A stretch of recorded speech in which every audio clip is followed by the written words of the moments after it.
Kobayashi staged his own bizarre eating competition in Manhattan. Yeah, it was like Pete Rose signing books just outside of Cooperstown. Kind of weird, but kind of awesome. And he wasn't even signing his own books. He was signing like a whole Judy Blume series. Yeah, I love that. If you were lucky enough to get a Pete Rose signed Beezus and Ramona. Or a Pete Rose Super Fudge. A Pete Rose. And that's not even a book I'm talking about. Pete Rose signed Are You There, God? It's Me, Margaret. That was a formative book for Rose. We'll get into the hot dog eating contest. We've got plenty of other stuff. We're going to Talk about the love letter to Michael Jordan, a 30-year-old love letter unearthed. The love letter to Michael Jordan may be one of my favorite things ever. Or the love letter that Michael Jordan wrote to a woman. That's basically what it is. We'll get into that. We got Sean Phillips, hour 3. Charlie Sheen, Charlie Sheen 2. is calling in. You know, Charlie Sheen's going to be roasted on Comedy Central. And he came out last week talking about doing steroids during Major League. We got to get it in his head on that one. It's a big pull, but now, that's what we do. The problem with Charlie Sheen is he doesn't love publicity. He really doesn't. It was definitely, we had to pull teeth to get him to call in on this show, but he's going to be calling in probably the bottom of the hour. We're going to be reading tweets. We got our tweets. Tweet us. We are at Sklar Brothers, SKLAR. Start following it if you're not. Tweet us if you are. We'll take calls today, 800-636-8686. And, of course, we love the emails, rome@habitake.com. Have a take. Make it funny, because we will laugh audibly. We will definitely give it up. Follow Jim Rome on Twitter, @JimRome. We do. Facebook.com/Jim Rome. And the website is jimrome.com. If you want to listen to it streaming. Great stuff this week, Jay. Great stuff. I think we have to start with the event that marked the week and that sort of started the week. It's a representation of America and our own gluttony. The Nathan's Hot Dog Eating Contest. Unbelievable. We got to do a quick wrap up. Quick wrap up of the competition right now. You gotta give it if you can to Takeru Kobayashi. Takeru Kobayashi. Give him credit for holding his own competition across town in Manhattan. A competition in which, Jay, he did not only just defeat Joey Chestnut in the other competition that was going on. Let's call him Kobe. But one in which he broke the previous world record of 68 apparently Kobayashi beat it by 1 in this rogue competition. And he ate 69. And 69 is not a number I want to hear when I'm thinking about a guy eating hot dogs. Me either. That's not a number I need to see. Of course he did. 1 better than the record. Of course. By the way, that makes Kobayashi's record the Canadian girlfriend of records. Yeah, everyone's heard about it, but no one's really seen it. No one can really vouch for seeing it. No one can verify. He's becoming competitive eating Pete Rose. That's what we said. We said it. It's weird. I bet he bet on himself to win. I'm sure he did. He's just like Pete Rose, eating a ton of hot dogs. Let's set the table. Kobayashi last year didn't want to sign a non-compete clause with the Major League of Eating, the MLE. Sign a exclusive contract with the MLE, Major League of Eating. He wants to free himself up in case he wants to, I guess, be a door greeter at an all-you-can-eat sushi bar. Maybe. So literally last year he was not allowed to be in the competition. He showed up anyway in Coney Island, rushed the stage, had the bracelets thrown on him. They threw bracelets on the cat. Cuffs threw on him, had to drag him off the staircase, and he spent a night in jail. Then he said he was injured the year before that. That's why he claimed Joey Chestnut beat him. Yeah, even Vince Young doubts that injury. Sure. Then, the years before that, if you saw him, the guy was juiced up like he was on the A's in 91. Yeah. I mean, he was jacked. Probably like West Hollywood jacked. Hugh Jackman jacked. He was one. That is, by the way, the same thing as West Hollywood jacked. He was one well-groomed poodle in a sweater away from getting a season's pass to watch what happens on Bravo jacked. That is jacked. That's seriously jacked. That is jacked. That's insane. To me, that was the first indication this guy's going off the rails. Yeah, when he came in. He was a pretty quiet guy, Kobayashi. He was a quiet champion at the beginning, except for the salt and pepper style hat. Right, the Spinderella hat. He had a hat on that was so bedazzled, Spinderella called him and said, tone it down. Yeah, too glittery. Too glittery. And then he showed up and he's looking like Chong Li, Bolo Yang, from Bloodsport. Mm-hmm. And we knew something was up. Something was going on in his dome. He's getting a little crazy, right? Yeah, man. This to me was like, trying to hold a competition on a rooftop in Manhattan. This to me was like, and I watched the Fire and Ice Borg McEnroe documentary, which was unbelievable. Phenomenal. By the way. Unbelievable. When Borg went off the rails. Borg in the I think it was like the Mercedes tournament or something, Borg starts complaining about a call and you say to yourself, this is the end of Bjorn Borg. You see him complaining about the call and you're saying to yourself, here's a guy who a few years from now is going to go bankrupt from doing a horrible fashion line. Here's what I wonder. I wonder if Bjorn Borg looks at the baby Bjorn and says, why don't I make money off that? Why didn't I come up with that? That's me. The baby Bjorn Borg. So the whole beef that Kobe has with the Major League of Eating is that Kobayashi, that's the whole thing. We mentioned that he won't sign the exclusivity. You can't keep him down. Now, the Shea Brothers of the Major League of Eating, and they're actually pretty funny. The guy who's like the Barker guy, who's in the straw hat, he's an announcer, and his brother. My question is, we did mention, like, what's he going to be? A greeter in an all-you-can-eat sushi? I said that. Does he want to be the Herschel Walker of competitive eating? Maybe. Like, be in the USFL professionally? Does he want to just be Herschel Walker and claim that this is just one of his personalities? Maybe he can be on The Celebrity Apprentice. I would love to have seen Kobayashi on The Celebrity Apprentice just this past season because he would have eaten meatloaf alive. Literally and figuratively. I would have liked to have seen him go head-to-head with Dionne Warwick. Boom. He would have eaten her alive. Someone needs And she would have predicted it. She would have. Now, the Shea Brothers we mentioned, the guys who run this thing, they're funny. They're funny dudes. The guy in the straw hat is the Barker. Very, very funny guy. Yeah. And George Shea. He said that he's welcome. They're not banning the guy. They're not saying Kobayashi can't come. He's just got to sign the non-compete. That's all. So he ate 69 dogs in 10 minutes instead of the 12 minutes that were allotted, which, by the way, we don't know if they're Nathan's hot dogs. We had Pat Bertoletti, who wore the Henderson headband, in homage to Sklar Brothers Country. We had him on Sklar Brothers Country on this week's episode. That drops today. And he said that the Nathan's hot dogs are actually more difficult to eat because they're saltier, they're more flavorful, and they have a casing. Salty dogs. So maybe Kobayashi did eat 69 hot dogs, but they could have been tofu pups. Who knows? We don't know. Tofurkey. I love that they called it a farce. Yeah. That was my favorite part. The Shea Brothers called what Kobayashi did a farce. Yeah. It's a farce. Total farce. Like, in the face of the official event, that's a farce. Your event, which featured a midget dancing around in an Uncle Sam outfit. Yeah. That's a farce. And in a dancing hot dog with arms. Yeah. That's what Kobayashi did was a farce. And championship belts for their winners. They shouldn't have a belt. It should be like a pair of golden elastic pants that you can trade for tattoos. If you go to Ohio State. Sorry, too soon? What he did was a total farce. You're right, Shea Brothers. Yes. How could he defame a sport that had carted out 3 Chinese dudes in red tracksuits to drum up xenophobia and set back American-Sino relations to the open-door John Hay policy years? Yeah, pre-open door years. By the way, we're not against it. We're not against carting out the Great Wall of Chinese eaters to rile up jingoistic, hot, and angry Americans. We are not against that. They are threatening our economy. Secretly, China owns most of what we have. Why not throw a couple of softballs out there to be knocked out of the park, right? Yeah, throw up a couple of cupcakes, if I can use a competitive eating analogy. And Joey Chestnut and the rest of Americans just will mow them down. Mow them down. Mow them down. That'll make you feel good on the 4th of July. Yeah. What Kobayashi did was a farce, Shea Brothers. Now, the conspiracy theorist in me, Jay, says that this whole Kobe exile, and then the whole side competition, competing with the other competition. I think it's all part. They're creating it. They are, because they want to bring him back next year and have like the banished showdown. Kobayashi returns after 4 or 5 years off the thing. It's 3 years in the waiting. Maybe they do it's it 24/7. Get Liev Schreiber to get in and narrate it, and all of a sudden it seems like a real sporting event. Get the guy who was training Sugar Shane Mosley just to, as Kobayashi's eating, just whip him with a towel. Roach? Get Roach in there? No, the guy who used to hit him with the towel. Oh, hit him with the towel, Hit him with the towel. Lightly. He just lightly tap him with a towel every time he doesn't put the dog in his mouth. That's right. The right way. But I love the Kobayashi when he finished eating, quote-unquote, 69 dogs. And he put a tin crown on his head. He did put a tin crown on. And called himself the king. The king of what? Rooftop eaters? I would call. You know what would have made more sense is if, even though he was in Manhattan, if he would have called himself the king of Queens. Why? Why, Randy? Because it just would have made more sense. How does that make more sense? It does make more sense that if, it makes more sense than having the competition out there and having a side competition. I'm still lost. It's like if your movie won the overall jury prize at Slam Dance. Yeah, you can't feel that. You can't say I was the king of Sundance. Yeah, you're if you won at Slam Dance. You're still in Park City. It's the same week as Sundance. But you gotta have some perspective on. You gotta have perspective on what that is. Again, email us, rome@haveatake.com. We've got some emails. Let's take some emails. Jay Stu, flying them in, fresh off the presses.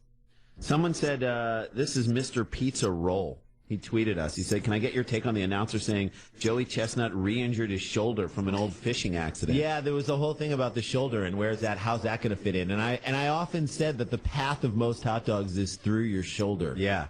Well, the shoulder's key. Through your he's got a hollow shoulder, and that's what many people say, that he stores a lot of his dogs in his shoulder. It's a Sklar knock life. We officially recognize Kobayashi's new hot dog record. Signed, Andre Risen's Hall of Fame. Apollo Whoa. and Casey. I played in a celebrity flag football game with Andre Risen, and at one point I just said, "Not in our house. Don't you try to burn it down." That was it. And he said, Bad Moon Rising. Subject Henderson. Can we get a Deca Henderson today, Kevin in Springfield? Henderson. Times 10. Mm-hmm. Sklar Bros. Not that's spelled wrong. Okay. I love that Kobayashi killed the world record in a different competition, signed Deron Williams' future 100-point game in Turkey. He's going to have a 100-point game. I love to call him Deron Williams. Jay called him Deron Williams. Great job, Jay. Thanks. Deron. I'm surprised you didn't call him Deron Williams. You know Deron. Here's the deal. Jay, did you watch LeBron's decision? Subject Paul Veneer. Dear Scarlet Bobcats, I just want to let you know that I'll be listening to the show today because I won't be listening to the show today because I'm too busy paving paradise to put up a parking lot. Sincerely, Paul Veneer.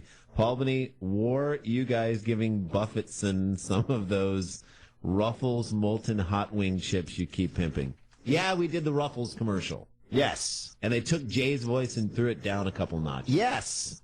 All right. We did it. Got to make some money somehow. Low Left Nut, this guy on Twitter writes, MLE had Nick Cannon as the grill master. This is on our Twitter. Who did Kobe have? I'm betting also Nick Cannon. That's true. Nick Cannon. Here's what I said about Nick Cannon. You know, he looked very comfortable as the grill master, grilling up hundreds of hot dogs. I bet he cooks like that for Mariah all the time. Hey, the girl can eat. Indie Music Friday. Dear Sklars, let me know when the Flaming Lips go on tour again. Signed, Paul Benet, Brian in Syracuse. It is on. It is on, Paul Benet. Respond. Where are you? They've already left Leah Toga out of it. Leah Toga, get up there too. Dear Sklars, Kobayashi having his own hot dog eating contest is like Johnny Lawrence holding his own karate tournament and not inviting LaRussa. That you can't do it. Lee and Vancouver. Welcome to the Sklungle Super Sklar Brothers. So glad you're hosting today. Always loving you two hosts. Looking forward to a great show. Hope to hear much Henderson and Vitas Scarolitis smack. War Sklars being in my life more often and having that crunch you can't explain. That's again for we're gonna get it for the Doritos thing. You know what? I'm happy we did it. We sold out. Dear Sklar Wars. Was there anything to sell out? No.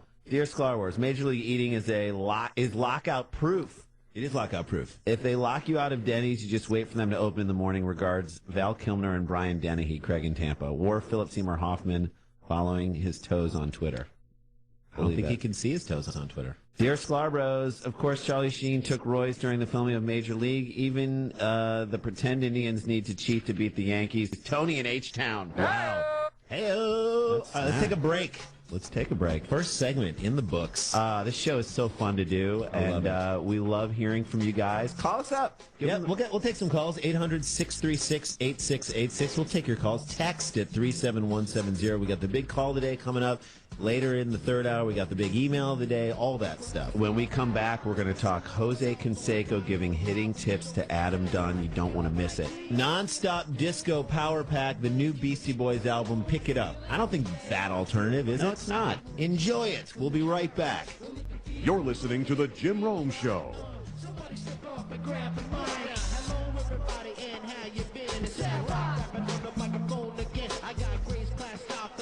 It's darker on the windows of your car, bro. Yeah. Window tinting. Darken it up. That should get you out of the slump. Tint your windows more, bruh. Best part of the quote, Canseco gave it after striking out with men on base to end the Yuma Scorpions' loss. Is that what he said? Swing harder, just like me. I think the larger question here is who is asking Jose Canseco about anything these days, let alone Adam Dunn. I don't think Adam Dunn was like, man, I wonder what's going on here. Let me get to the bottom of this thing. Let me call Jose Canseco. Seriously, TMZ does a better job with their journalism.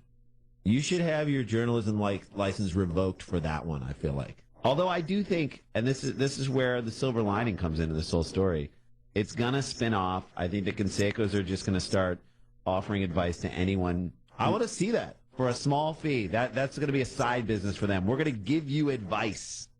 I love it. Hey, D. Gordon, how about cutting out carbs? You want to dominate in this league, don't you? You want to be fast, don't you? Hey, Roger Clemens, start naming other people who use steroids. That should help your cause. Hey, Woody Allen, you need to play more instruments.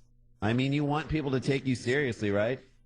Hey, David Arquette, buy more pinball machines. That'll bring Coxie back. Hey, Tom Cruise, hire more people from your family to handle your PR. That's a good move. I agree. Thank you, Canseco's. Thank you for firing that up on the stick. Adam Dunn, by the way, and Jay Stu brought this up, and I appreciate that, is hitting like 166 halfway through the season. He's being paid $14 million this year. I feel like Canseco is like, give me some of that money. That's what he's trying to say. He literally, in his mind, is like, I need some of that money. I need some money. You can pay me for my advice to tell you to swing harder, right? I saw when Canseco was on The Celebrity Apprentice, he like took a nap in like a double wide trailer, and I thought he was going to say he took a nap inside of Meatloaf. He almost did, like he was like that creature from Star Wars that they had to sleep sleep in. Inside of the thing. A tuk-tuk. Dear Pop Sklarts, we disagree. Kobayashi's achievement were not a farce. Best regards, GED holders. Mike in Chicago, non-7-wood user, or the 85 World Series. That hurts. On Twitter, that does hurt. Randy Walters 319 at Sklar Brothers, is the first real tip Canseco gave him fill the syringe? Yes. That could have been the first tip. Fill the syringe and then let it go. And then let it rip. Sklars, the Shea brothers really need to step back and think about what they're saying when they claim Kobayashi is a farce. Sincerely, the Kardashians expressing outrage about how unfair the judicial system is. Tony in Albuquerque. Kardashians. Did someone just get political up in here? I don't know, but we're going to have Jenner on the show on Tuesday. We are going to have Jenner Bruce Jenner, and we can ask him about that. We'll ask him. Bruce Jenner's coming on the show. I mean, Bruce Jenner was the symbol of athleticism. I don't know if we talked about this on the show. Like, in 1976, if I said to you, what does an athlete look like? What does an athlete look like? You'd be like, oh, what does an athlete look like? Let me get you this Wheaties box. This is what an athlete looks like. A dude with long hair, big guy, throwing a javelin right inside your frosted flakes. Right in your frosted face. He was Dan and Dave combined, only funnier. Yeah. And then now you look at him on the Kardashians, and he looks like all of our mom's friends. Yeah, literally. I'm like, why is his tips frosted? That just is weird. I'll be watching the Kardashians flip through and be like, what's Aunt Linda doing on the Kardashians? That's not Aunt Linda. Oh, that's Jenner. That's Bruce Jenner. His tips are frosted. Why is he carrying a Chico's catalog? I don't know. Why is Jenner shopping at Chico's? He wants a sensible pantsuit. That's what he wants. Can you argue with the man? I feel like Chico's gets it, man. You go to your doctor, if you're hitting menopause, they'll just give you a Chico's catalog, and they'll be like, you know what, this is where you're shopping from here on out. Yeah, sorry. Hot flashes, check out these cool sales at Chico's. They know their audience. Done with your period? How about the best prices period? Right here at Chico's. We're going to take a little break here. When we come back, we're going to get into the love letter that Michael Jordan wrote to his girlfriend back 30 years ago. We'll get into that. It's pretty amazing stuff. Yeah, it's revealing. I feel like I know too much about Jordan. It was like when we started to find out all those facts about Osama bin Laden. And you're like, I don't want to know this about him. I don't know what kind of porn. I don't want to know that he's got porn. I don't want to know that he was like trying to do his thing while his kids were there. Of course he didn't do anything. If you have kids, you're like, whenever you're trying to get work done, your kids are, it's just, He's like, I'm trying to blow up embassies right now, and you will not eat your cornflakes. Just eat them. Eat your Wheaties. All right, we got someone on the line. We'll get to the call, too. This is the Henry Clay people. There's something in the water. Great man. Check them out, Leo Toga. We'll be right back after this break. We'll talk a little Jordan. You're listening to The Jim Rome Show.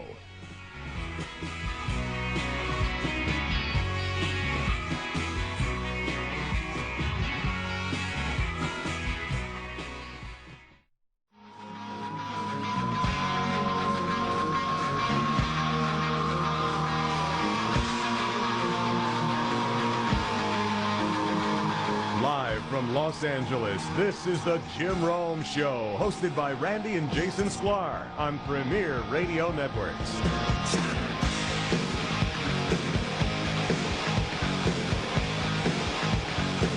All right, we're back. It's like NASCAR up in here. It is. It's crazy. Sklar Brothers filling in for Jim Rome. Happy to be here. Bottom of hour one, second half of hour one. Got great stuff coming up. Charlie Sheen, hour 2. Sean Phillips, hour 3. Love it. And someone tweeted us about the kid doing the Thriller dance up at the Seattle Mariners game. It was at Salt and Pepper, Which I like that handle. at Salt and Pepper. Here's the thing. It was a good tweet. It said, "You see the kid do Thriller at the Seattle game? Probably the loudest applause heard at a Mariners game in 5 years." Probably. He's not lying. You know, if Griffey were napping in the clubhouse, it would have woken him up. Griffey up Would have brought him out. if he would have been napping in the clubhouse on that one. Here's my beef with the clip. They stayed on the kid for too long. Definitely. Kid only had 2 moves. He had like 4 moves. He had 4. At the end, he whipped out the hat move, and it was good. But, like, He saved it. He held on to that. He buried the lead, as it were. it's one of those things that, like, I'm a parent. I have a son, Randy. I have a kid. If my kid was doing that, would I be proud or embarrassed? You'd be like, "All right, that's enough, honey. All right, we got it. We get it." We get it. You can do the Michael Jackson moves. You can do it. The crowd was kind of loving it.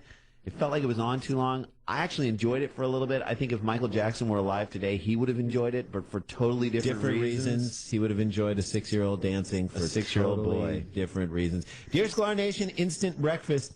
Did you differentiate your voices for the Doritos commercial by having Randy smoke a carton of Marlboros and slam a pint of whiskey? You made James Earl Jones sound like David Beckham. Hello. Jeff in Loveland wore Henderson. Henderson! No, we did not. They digitally altered our voices because they didn't want... They didn't want us. They didn't believe that... And I've heard that commercial here while listening to the Rome Show, so who knows? It might play today. Sklar's done is making that much money. Ha ha! What a bunch of suckers the White Sox are. Signed Vernon Wells, 213 batting average and $26 million a year. John in Fullerton. War J. Stu showing up to my boy's first birthday party. By the way, Jay Stu... Tomorrow, J. Stu, J. Stu does do birthday parties. Jay Stu, by the way, is hitting 674 in his Jewish, softball league. Irvine slow pitch softball league. He's got a slugging percentage of like 1,072. He's unbelievable. And was not selected for the All-Star team. That was a snub. I'm going to say that was a snub. What else does he have to do? It's a Jewish league, and he's not Jewish. All right. He's the Andrew McCutcheon of the Jewish league. Sklars, I appreciate recapping what Canseco told Adam Dunn, but what would Ichiro advise Dunn to do in help? Uh-oh.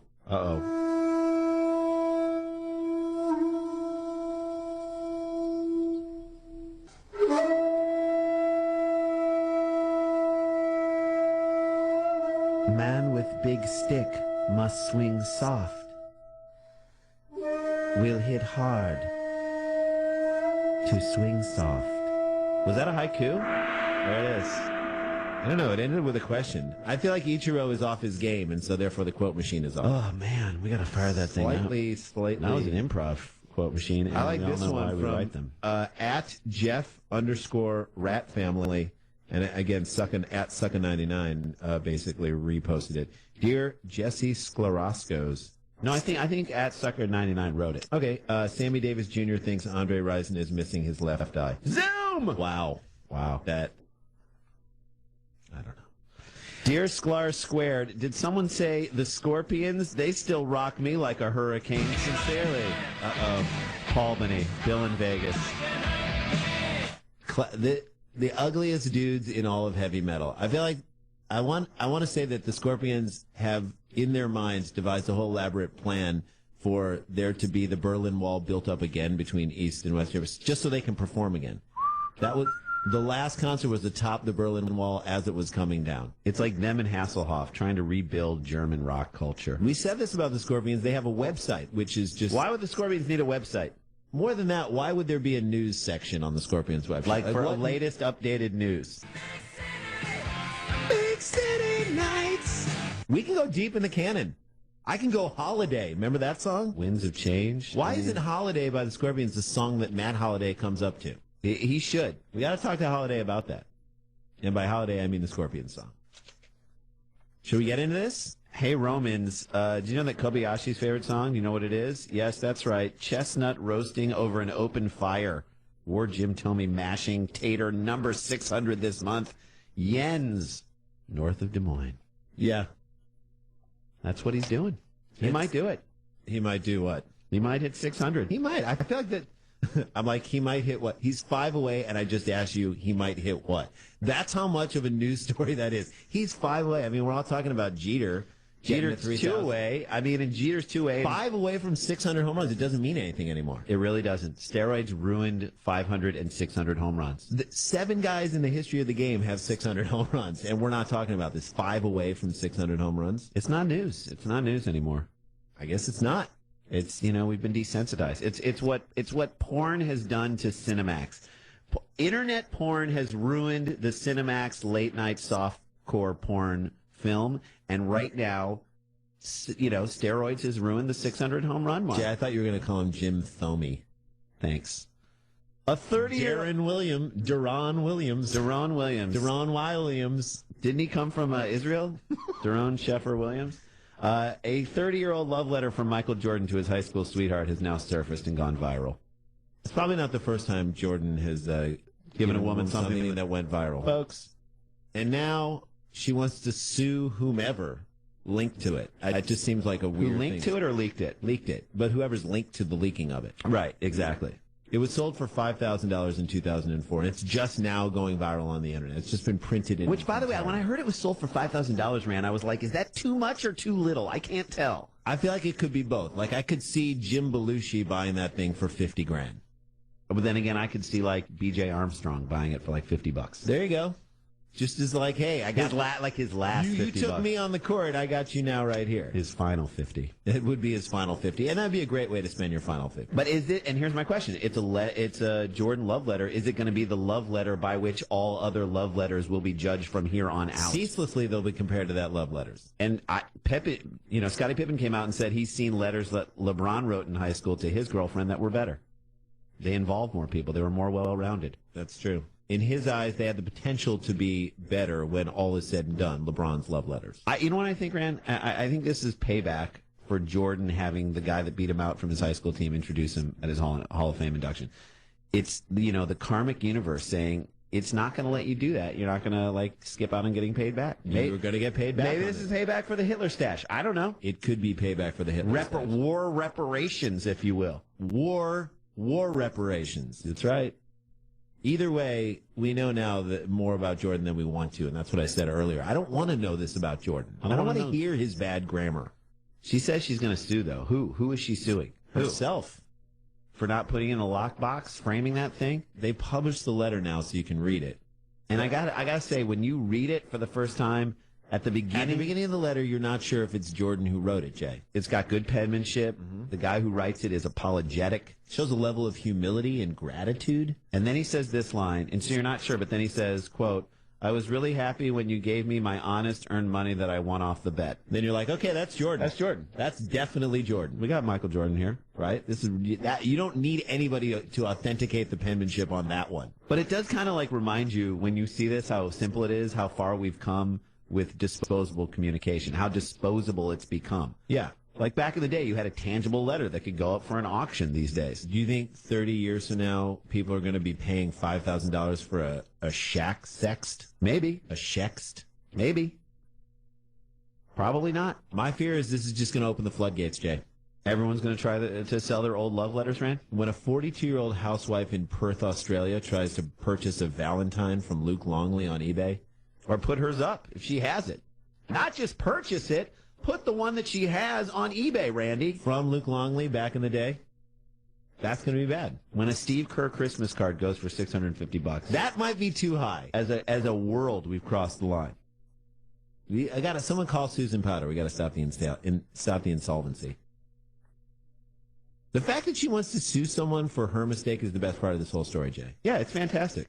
And whenever anybody makes a mistake, like not locking down a Jordan love letter, that's her fault. They immediately say they're going to sue somebody. That's right. It. That's what they do. You got to lock that letter down, woman. It's a Jordan love letter. It's not like you got to lock Jordan down one-on-one on the defensive end of the court. This woman is basically like the Craig Elo of expensive memorabilia. Or if I'm pronouncing it, the Craig Elo. The Craig Elo. She had a piece of Jordan in her possession for a brief moment, and then she let it go, and now she lost. Just like Craig Elo. Just like Craig Elo. She is the woman honestly, I look This at is this. the type of woman who She goes to the Antiques Roadshow with a vase from her attic. She gets it appraised at $75,000. stands up to shake the guy's hand and knocks knocks it it over. over. Breaks it into a million pieces. How do you not put that Jordan Love letter in a box? Laquita. What are you doing? That should be the first thing you insure in your house. And I know it's only worth $5K now, but Jordan has so many more years to live. Do you understand that? He's going to do so much more crazy stuff in his life. Do you understand? He hemorrhages money. At some point, he won't have the money He's had. hemorrhaging money from the motorcycle team that he owns. That's a great call. We are at the tip of the iceberg of crazy, bad financial decisions and gambling problems. It's an for Michael iceberg that Jordan. we can't even see yet. Just wait till he goes broke. Or goes on Dr. Drew Celebrity Rehab for gambling. I'd be, Lenny Dykstra might try and break him out. I don't know. That letter goes up in value. Goes way up.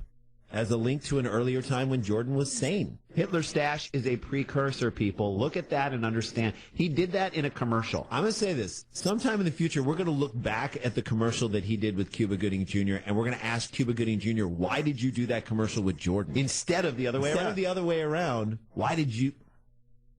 We'll do it right after watching Boat Trip. Boat Trip will become a classic because of Jordan's antics. I feel like we said this before. I don't want to know this much about Jordan. I don't know how bad his grammar is. His grammar was terrible. It's too inside. No one wants to be like Mike when he's dangling participles. It's just bad. Like now, every time I see the highlight of him taking off from the free throw line, I'm going to wonder if in his own mind he's conjugating a verb incorrectly. Probably. He probably is. He's got to be pissed about the whole thing. If I'm Jordan, I'm upset. He should write the woman a hate letter. You know she's not going to keep it. You know she's not going to hold on to that thing. You know she's going to lose that one. Let's take a break. Let's take a little break, and then we'll finish up the end of the hour strong. That's true. I want to hear what people have to say about other advice, because we started this, that the Canseco's could give people. Yeah. Email us in at romanhabitate.com. Tweet us at Sklar Brothers. If you like what we're doing, listen to our podcast. It's called Sklar Bro Country. It's available at earwolf.com or on iTunes. Second hour, we're going to have Charlie Sheen call in and talk about the steroids he used on Major League and maybe some other movies that he was in. Hot Shots, he was jacked up. He was jacked up in Hot Shots. We'll talk about that. Sean Phillips in hour 3. We'll talk about the lockout with him, talk about the Chargers, his Twitter account. These are the Dum Dum Girls. The song is He Gets Me High. Enjoy it. And we'll be back to finish up Hour Strong. Sklar Brothers filling in for Jim Rome on the Premier Radio Networks. You're listening to The Jim Rome Show.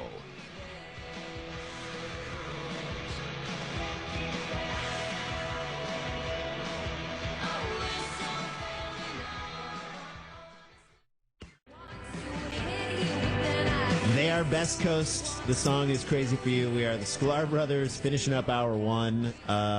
We've got some good emails here. And then in hour 2, we've got Charlie Sheen. Hour 3, Sean Phillips.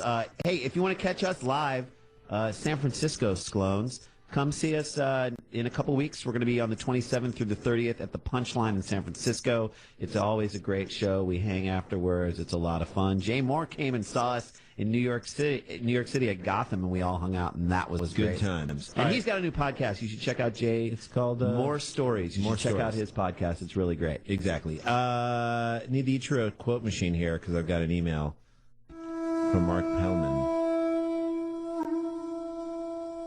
Man play with needle, sits in front of tribunal, soon have new roommate. There it is. That was a haiku, I think. That was, I think he counted letters. Mark in Milwaukee. Nice job. Thanks, buddy. Go have a That's Pabst on us. Sclario Lopez, Jordan's love letters are weak. Real love letters are bullets from a gun. Signed, Dennis Hopper in Blue Velvet. Apollo and KC. Good point. Sklars, so Jay Stu does birthday parties, wore big shoes, a red nose, animal balloons, and giant moles. Mike can say, lay off him! Lay off Jay Stu. He's the original capturing of the Friedmans. He Dear is. Sklars, stay away from Madonna. She's very materialistic. Signed, Jose Canseco, Brian in Syracuse. I love that Jose Canseco did date Madonna, and now he's going after the Madonna of this period of time, Lady Gaga. At some point, he's going to, go after Bieber. He's going to go after Bieber, and then it's all going to be over. Sklark Voorhees, Canseco giving Adam Dunn hitting tips is dumber than me giving Tom Selleck mustache tips. Loves Rance Mullenix. This guy. Rance Mullenix makes it in. Dear Mike in the case sizzle always. Dear Sklars, I hear you hyping Jordan's love letter from 30 years ago. How would you like a copy of my script from the Hack Off, Matt in Cleveland, War Global War? Global warming. Yes. Mike in St. Paul. I can't tell if that was a rip on us. It probably was. I'll take it. We'll take the rip. Either way. Do we have time to take this on the line? We'll carry you over, and we'll take you to the top of the next hour. We got a little phone call. We got some Bruins fans on their way to the Hockey Hall of Fame. The number is 800-636-8686. We will take your calls. Let's have it. Let's do it. It'll be fun. I got one more. Sklar, Adam Dunn is underpaid. He really needs to start pacing on his production this year. And complaining about how the team isn't winning. That's what I'm doing. Jason Worth, Tony in Albuquerque. War Sam Elliott. It was difficult for you to get that out. I got through it because I got a little lost in the middle. What can I say? What else are we going to talk about? Next hour, by the way, we will talk about Miss Hawaii threatening to stab you on YouTube. What is it with all these players who are dating women from beauty pageants? We'll get into that. Their hotness masks their craziness. We will get into that hour two. Sklar Brothers filling in for Jim Rome today on the Premier Radio Network. Stay with us.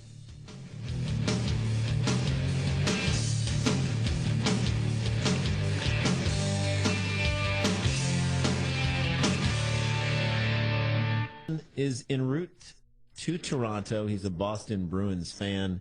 Sean, how are you, man? I heard you're fired up. Are you fired up? Guys, what's going on? This is Sean from Portland, Maine. Oh, how are you, bro? I'm doing great, guys. As you probably know, Portland is home of the Portland Sea Dogs, the Maine Red Claws, and especially our hockey team, the Portland Pirates. Oh, yeah. The only Pirates that really count. Your Pirates and the Somali. Your Pirates you guys have a better chance of although the Pirates are doing well this year. You can't. How are your Pirates doing?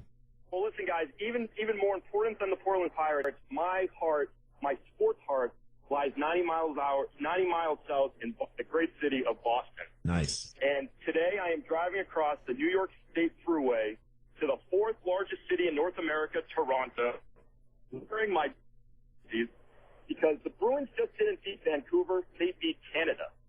And I am going to celebrate that and share my joy with the Canadian people as I go to their Hockey Hall of Fame.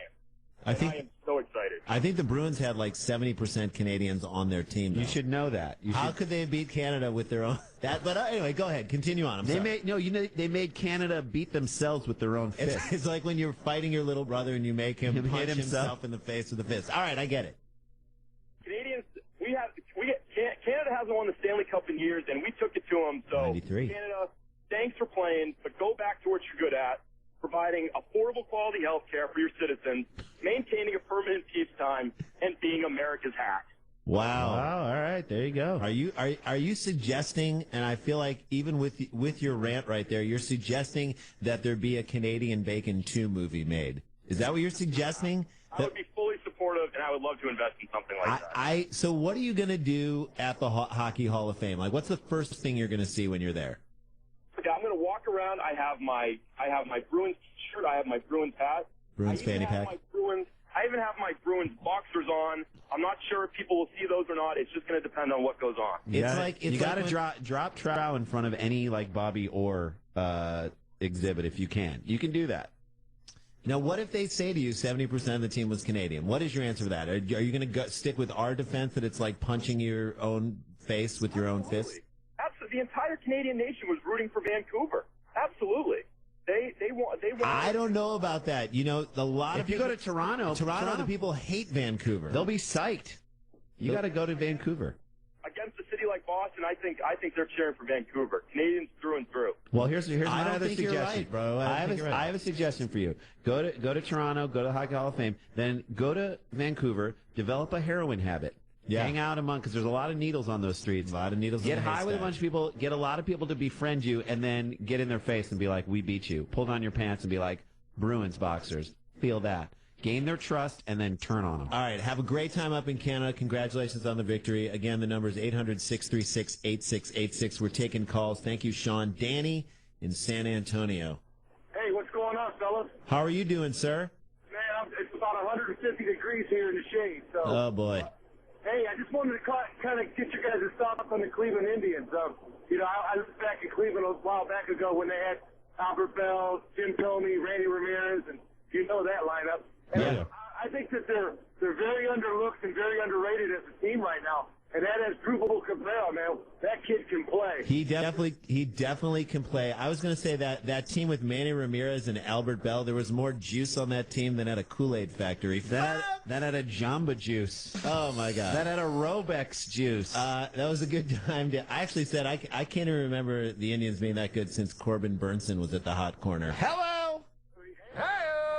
Wow, thanks. You guys have a good one. Thanks, man. Yeah, I think, look, I love that the Indians are for real, and I love that the Pirates are seemingly for real. Those are two great Midwest cities that used to be great. I mean, and were good. The Pirates in the late 80s, early 90s. The ghost of John Candelaria, the Candyman, is bringing the Pirates back.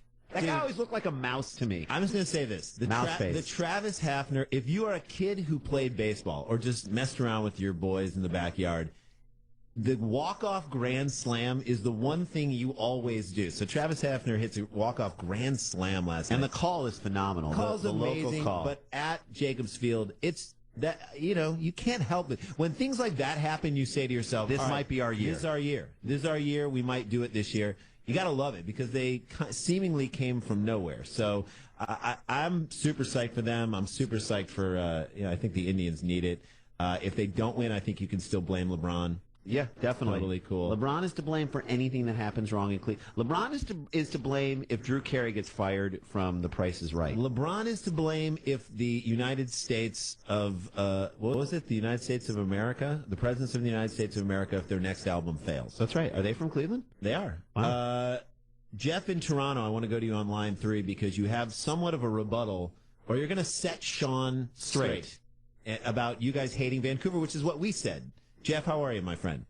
I'm great. How are you guys doing? We're good. Wonderful, eh? How are things up north of the border? Now, it's 150 degrees in San Antonio. I'm guessing it's 7 degrees in Toronto right now. Yeah, pretty close to that. No, it's 86 here right now. Oh, hey, that's great. Is that Fahrenheit or Celsius? I to how you guys do or it is that up there. Kelvin? Is that 86 How do you guys do Kelvin? it up there? It's the metric system, right? Well, we used to do Kelvin, but we switched it to Celsius because we thought it would be a little bit easier. Nice. Like the rest of the world, except for you guys.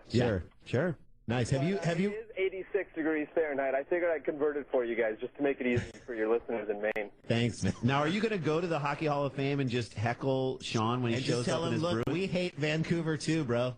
I was thinking about it. I'm just on my break from work, but I've been to the Hockey Hall of Fame, and there's a lot of friendly people there, and we welcome everyone to come up and check it out. It's a great place to go.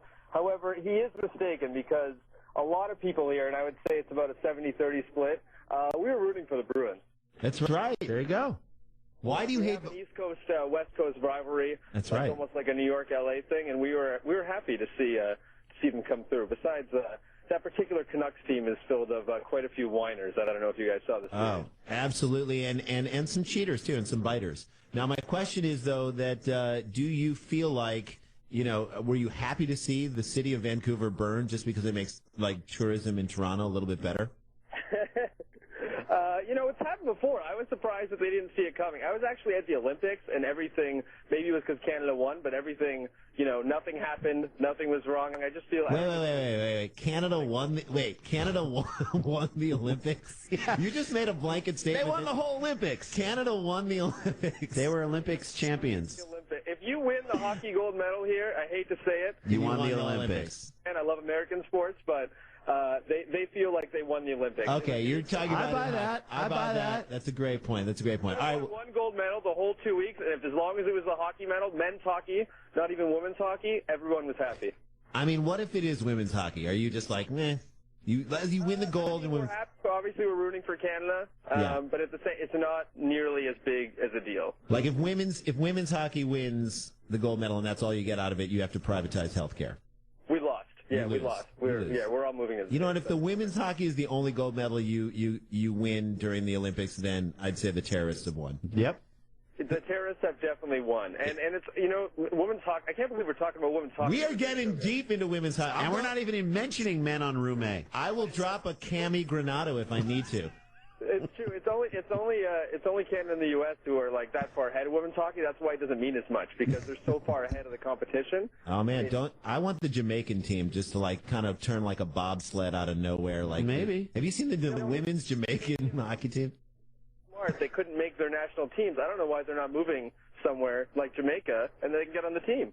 That's smart. True that. All right, thank you, Jeff in Toronto. Now, I mean, to say that the phone lines are lighting up is an understatement. Yeah. Is an insult to lights. They're lighting up like Woody to, Harrelson at Burning Man. I gotta go to Calgary. Nigel, you're in Calgary. That's in the center of the country, or a little bit west. It's west. You hate Vancouver. Yeah, no, Mary-Kate and Ashley, I'm glad those sissies didn't win the cup. And it's awesome that, Vancouver doesn't get to say that they have a cup. Montreal has cups. Toronto has cups. I guess we have one. And the dudes up in Edmonton have one. But talking about female hockey players, did you see the playoff beards of our Canadian women's team? They're awesome. Amazing.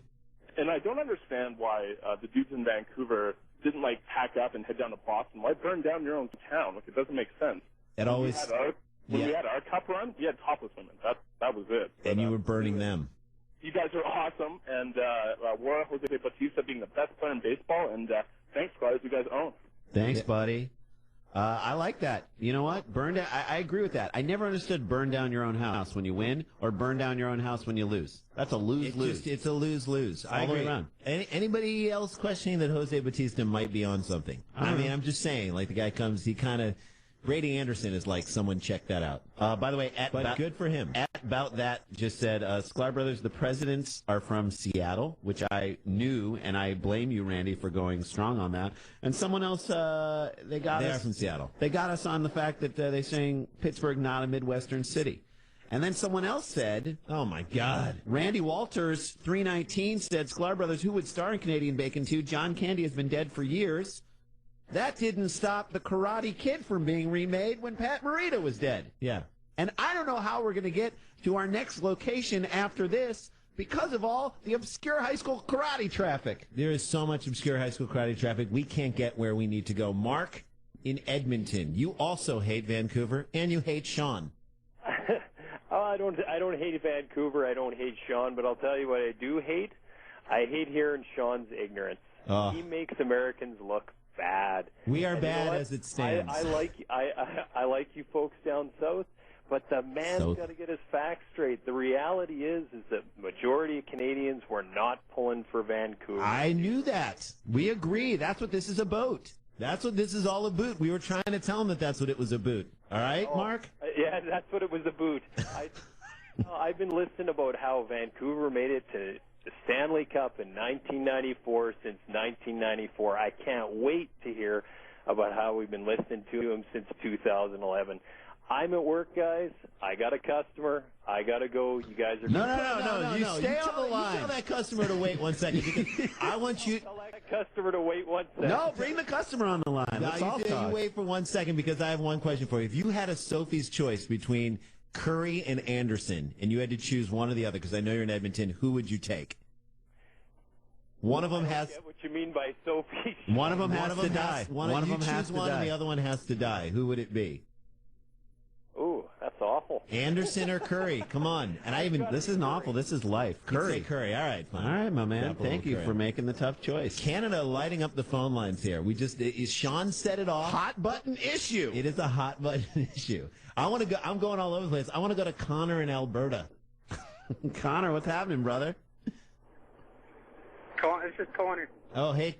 I thought it was Connor. You said Conor? No, Connor. Connor. Yeah.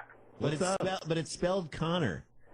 It's Connor. C-O-N-N-O-R. Oh, C-N-N-N-O-R. Oh, yeah. All right. Hey, are you heading up to a cottage, eh? Do you want my take or what? Yeah. No, whoa, impatient, buddy. Excuse me, Connor. Sorry, we're not on Canada time. What if I said, or what? Yeah, I want your take, Connor. What is it? What's the take? First off, I'm an Oilers fan. Why cheer for a Canadian team when you like the Oilers? You like one team, and people are cheering for Vancouver to beat Boston in the Cup.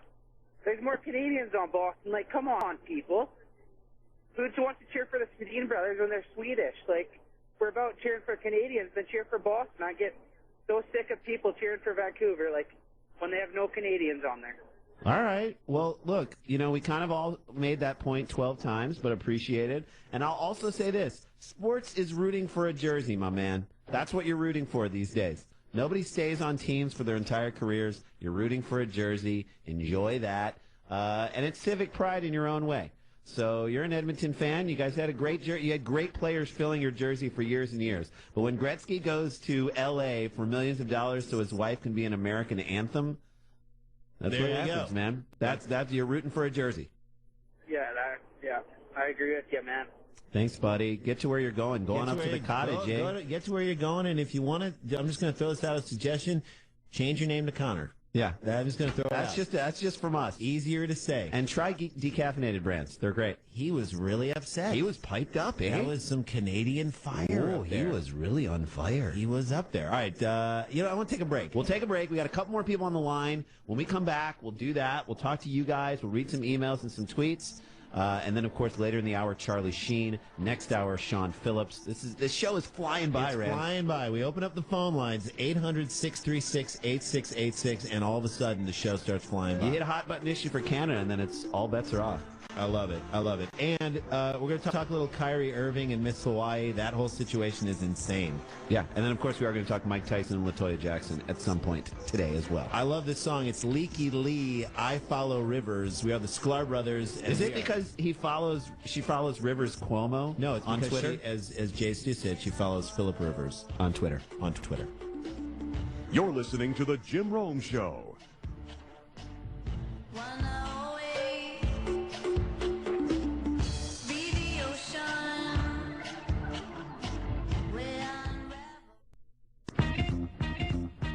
It's Friday night on the streets of LA. I'm going out because I've been working at the job all day. Got the info line number with directions to the site. Ugly ducklings on the field, so rock the mic right tonight. I gotta be hyped and get the crowd reacting. I called Dizzy's house, he said. I said, what's happening? Get my DJ on three-way. Don't forget to bring the guest list. See the freshest off the wall like asbestos. I rock without the P-tops, walk without the Reeboks, talk until the beat stops, then pick it back up with the beatbox. Love these guys. Ugly Duckling, our buddies from Long Beach. Dizzy Dustin, Andy Cooper, Young Einstein. We have the Sklar Brothers. They freestyled on our podcast last week. Check out our podcast, Sklar Bro Country. You can get it free on iTunes or go to earwolf.com if you like what we're doing today. Check that out. Subscribe. Go back and listen to the episode that Jay Stu and Kyle Brand were on. They did behind the scenes. They talked about how much they love it when callers correct us on the pronunciation of their names, which just happened with Koner. And I love how, honestly, we were about 15 seconds into his call. Not even that long. 10 seconds into his call, and he's like, you want my take or what? You want my take or what? Puberty cracked in the middle there. Yeah. You want my take or what? You want my take or what? You want my take or what? It was like you want my take or what? It's like a Bruce McCullough character from Kids in the Hall. He was impatient. But I think that's going to become a new drop on the show. Jay Stu, you want my take or what? You want my take or what? So we want it. We want it. But it was just great. Like, again, the Connor thing that he took time on national radio to correct. No, Connor. This is a guy who goes to a restaurant and the waitress comes over and says, hi, how are you? You want my order or what? G-Saurus. You want my take or what? At G-Saurus_Rex. Tweet. Sklar Brothers. Do you want my tweet or what? Great tweet. Do you want my take or what? I'm never going to get tired of that. That's our global warming. That is global warming. That's it. Global warming. There it is. It always makes me laugh. It's Connor.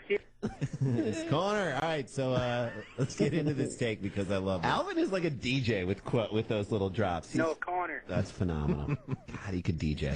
That's going to be the new litmus test of how impatient you are. You're like, who are you, Connor from Edmonton? Don't go all Connor. It's Connor. C-O-N-N-O-R. Thanks, buddy. When you think of Miss Hawaii, Jay, the first thing that comes to mind is probably isn't using a YouTube video and a tweet to threaten to stab you. And yet, Miss Hawaii, is she Miss Hawaii? She was. Jessica Jackson. Former Miss Hawaii, Jessica Jackson. She's bringing that kind of internet video heat to overall #1 Cleveland Cavalier pick Kyrie Irving. Or as I would pronounce it, Kyrie Irving. Kyrie Irving. She's like the hot version of John Daly's wife. Only less crazy. And with less cutlery. She claims she has a video of Irving masturbating that she threatened to release, no pun intended. No pun taken. On draft day. She didn't do it, obviously. So we all know that. I mean, obviously it didn't come out. It's doubtful that she has the tape, Jay. Hey, if she's not going to release it at that point, I'm saying she doesn't have it either. I'm agreeing with you, Randy. Right.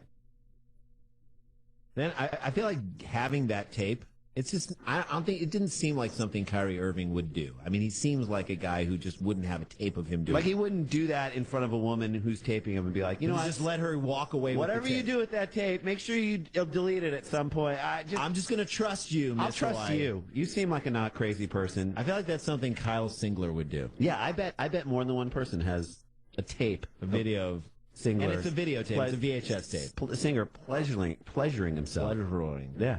I bet it's more common than online guitar lessons. He's claiming that he only met this girl once outside of a Ritz-Carlton in North Carolina. That's his first mistake. She's been harassing him from a now deleted Twitter account. And then she made several YouTube videos verbally attacking him. I think, and we've said this, Rand, as we were talking about this story, Kyrie Irving made a rookie mistake here. Clearly, he had some contact with this crazy woman. Enough to where she's mad about something. We don't know what the something is. We don't know how much contact. But that's not the point. The point of it is that it's an issue of court vision and option selection. You don't throw a no-look into heavy traffic unless you know it can get there. You don't shoot a contested fall-away three with 13 seconds left on the shot clock with Shane Battier in your face. Not with that crazy Wolverine helmet head. You don't do it. It's about shot selection. He's making a rookie mistake when it comes to picking out which pageant woman he wants. I mean, look at Tony Parker. Look at Tony Parker. Guy's been a veteran in the league. A veteran at cheating and texting with chicks. He texted with a 19-year-old pageant winner months ago. That didn't destroy him. Did not destroy him. Now he's dating a 20-year-old pageant winner, Barbara Morel. She's Miss Nacional. Nacionale? Which is like a pageant that was created to rival the more established Miss France pageant. Which is the French equivalent of the Miss America. So she's like in the D-League. She's in the ABA of pageants. She's not just playing for herself here, Jay. She's playing for the whole league. And that's what Parker knows. She knows that if she goes down, the Nacionale goes down. And Parker knows that too. So Parker, she can't do it. She can't pull a crazy I'm going to stab you on YouTube. He knows that he's safe. That's how you pick your pageant women. The more they have to lose by going crazy, the higher they rise on the death chart. It's a rookie mistake. The death chart. The depth chart. You got to vet these people out, Jay. I'm just going to say it to all the players out there who want to date beauty pageant women. Vet them out. You got to scout them. You got to look at their stats. You got to check past performances. Check their references. Then use them for sex. That's right. how you do it. That's how you play the game. By the way, even if this video exists, honestly, do you think Cav fans would care? I don't even think the Cavs would care if this video of Kyrie Irving. They're so starved for talent right now in Cleveland, they'd probably play that video during timeouts. On the Jumbotron, just to fire up the crowd. If he's doing it in a Heat jersey, then you got a problem. That's the only way. Otherwise, the guy's the future of the team. A team that is more depleted than the Anthony Michael Hall SNL cast. This guy's Teflon. Look, if Kyrie Irving wants to get back at Miss Hawaii, he should do what Roy Williams is doing to his former fiancée, 2009 Miss Texas winner Brooke Daniels. Well, it's not his fiancée. Or his almost fiancée. He's suing her butt to get back the $76,000 engagement ring that he bought for only $76,000? Look, Des Bryant borrows at least that much in earrings in the first 30 seconds he walks into his Zales. I'll say that right out. He goes to Jared. Des Bryant spends almost that much on appetizers when he takes the veterans out to dinner after he doesn't carry their pads in practice. Yeah. I just love that Roy Williams is going after former Miss Texas for the dental work that he paid for her. Yeah, he's not even stopping with and this. The schooling. And the baseball he got signed for her brother. Which, okay, if it's signed by a player, that's great. But if it's like just a baseball he got at Dick's Sporting Goods, come on. Let her brother keep it. Let the brother keep the baseball. He's not the one who ruined your relationship. She's the one that declined your marriage proposal, Roy. So Daniels declined to marry Roy Williams. And then kept the ring, apparently. I guess that seems fair. If you're not going to marry someone, why not keep the symbol of the union that you're not entering into with the man who gave it to you? That just makes sense, Randy. Let's be clear. Daniels definitely didn't do anything to deserve the ring. I mean, she did less to deserve that ring than Roy Williams did last year to be a part of the Cowboys. She did less to deserve a ring in Dallas than Brendan Haywood. Hey, come on. 1 point. He helped a little bit. Did he? In the playoff run, he contributed toughness. Eric Dampier helped more than he did. What is it with beauty pageant winners and craziness, Jay? Make the blanket statement, Rand. Go for it. Maybe I should just be talking directly to player handlers, agents, business managers. Keep your clients away from beauty pageant contestants. They are walking money pits of chemical imbalance. Luckily for everyone involved, Brooke Daniels' father, Michael, has possession of the ring and says he wants to give it back to Williams, and I'm sure he's handling it well. Yeah. Michael Daniels is saying Roy Williams had given the ring as a gift to his daughter and said that he didn't want the ring back. He's saying that Roy Williams didn't want the ring back. Eventually, she'd come back to him. That's why he doesn't want the ring. He's like, hold on to the ring. Because someday I don't need it. She's going to want to come back to me. And this is a foundation upon which I want to build a relationship. This is how a good marriage is built. It's built on someone not wanting to be with someone else. And then the hope that person who doesn't want to be with you will eventually come back to you. I feel bad for Roy Williams. This is not like a bad snap from the center on an extra point attempt that goes awry. Yeah, that's something you can't get back. You cannot get that back. Tony Romo. This is a ring that you actually can get. It's a ring. You can get it back.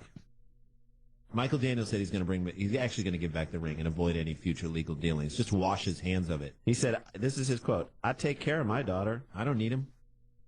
Translation, I resent that I still have to take care of my daughter. That's what that means. That translates into, why do I still have to take care of my daughter? Apparently, why won't my daughter accept this ring? Williams Insurance Company was investigating whether or not the ring was lost. They said it was lost. Who said it was lost? It's just there's so many weird inconsistencies here. They determined that the ring wasn't lost. Probably because she's still wearing it. Michael Daniels said that neither he nor his daughter ever told Williams that the ring was lost. So somebody's making something up here. Did Roy Williams go to his insurance company and say that the ring was lost, Jay? He did mail. Didn't he mail it to her? He mailed the $76,000 ring to his girlfriend. So they were in such a mailed it to her. They were in such a good point in their relationship that he mailed it to her. You know the way that most people propose through the mail? Yeah, regular mail. Regular mail in a see-through envelope. Sure. It's so romantic for your future fiancée to get her ring along with her gas bill. Which do I open first? Department of Water power bill, 30 days past due. We need to renew our subscription to Entertainment Weekly. Hey, I just got 2 Netflix movies. Oh, and this padded envelope from Roy Williams. Let's open that up. No, let's open the Netflix DVDs and see what we got first. That's romance. That's a scene from The Notebook 2. That's storybook, Jay. Makes sense, though, that Roy Williams would mail his fiancée her engagement ring since he's been phoning things in the receiver slot this past year. Zoom! And I can get mad at Roy Williams because I had him on my fantasy league last year. Every time I started him, 3 points. Every time I sat him, 16 points. That's maddening. That's maddening. I feel like, though, if we can do some sort of a Kaiser Soze, put it on the big board here. Let's do it. Like a wire big board. I feel like Roy Williams may be the key to figuring out what Kyrie Irving should do in his crazy situation. Maybe he should have Roy Williams propose to Miss Hawaii. FedEx her a $75,000 ring. That may be the thing that ultimately turns Kyrie Irving's I don't know, crazy Miss Hawaii stalker off. It could be. I love it. Should we take a break? Let's take a break. Take a break. I love these guys. We had Craig Finn on, the Hold Steady. They're a great band. Great rock and roll band. This is an homage to Clarence Clemens. The big man is no longer with us. That's a sad moment for rock and roll and music. Clarence Clemens was a big part of the E Street Band. This is the Hold Steady doing a Springsteen song called Atlantic City. We have the Sklar Brothers. We're going to finish this up. We're at the midpoint of our show. We got Charlie Sheen coming on very soon.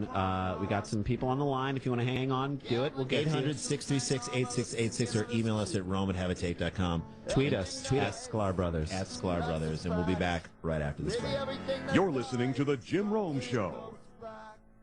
Put your makeup on, fix your hair up pretty, and meet me tonight in Atlantic City. Live from Los Angeles, this is The Jim Rome Show, hosted by Randy and Jason Sklar on Premier Radio Networks.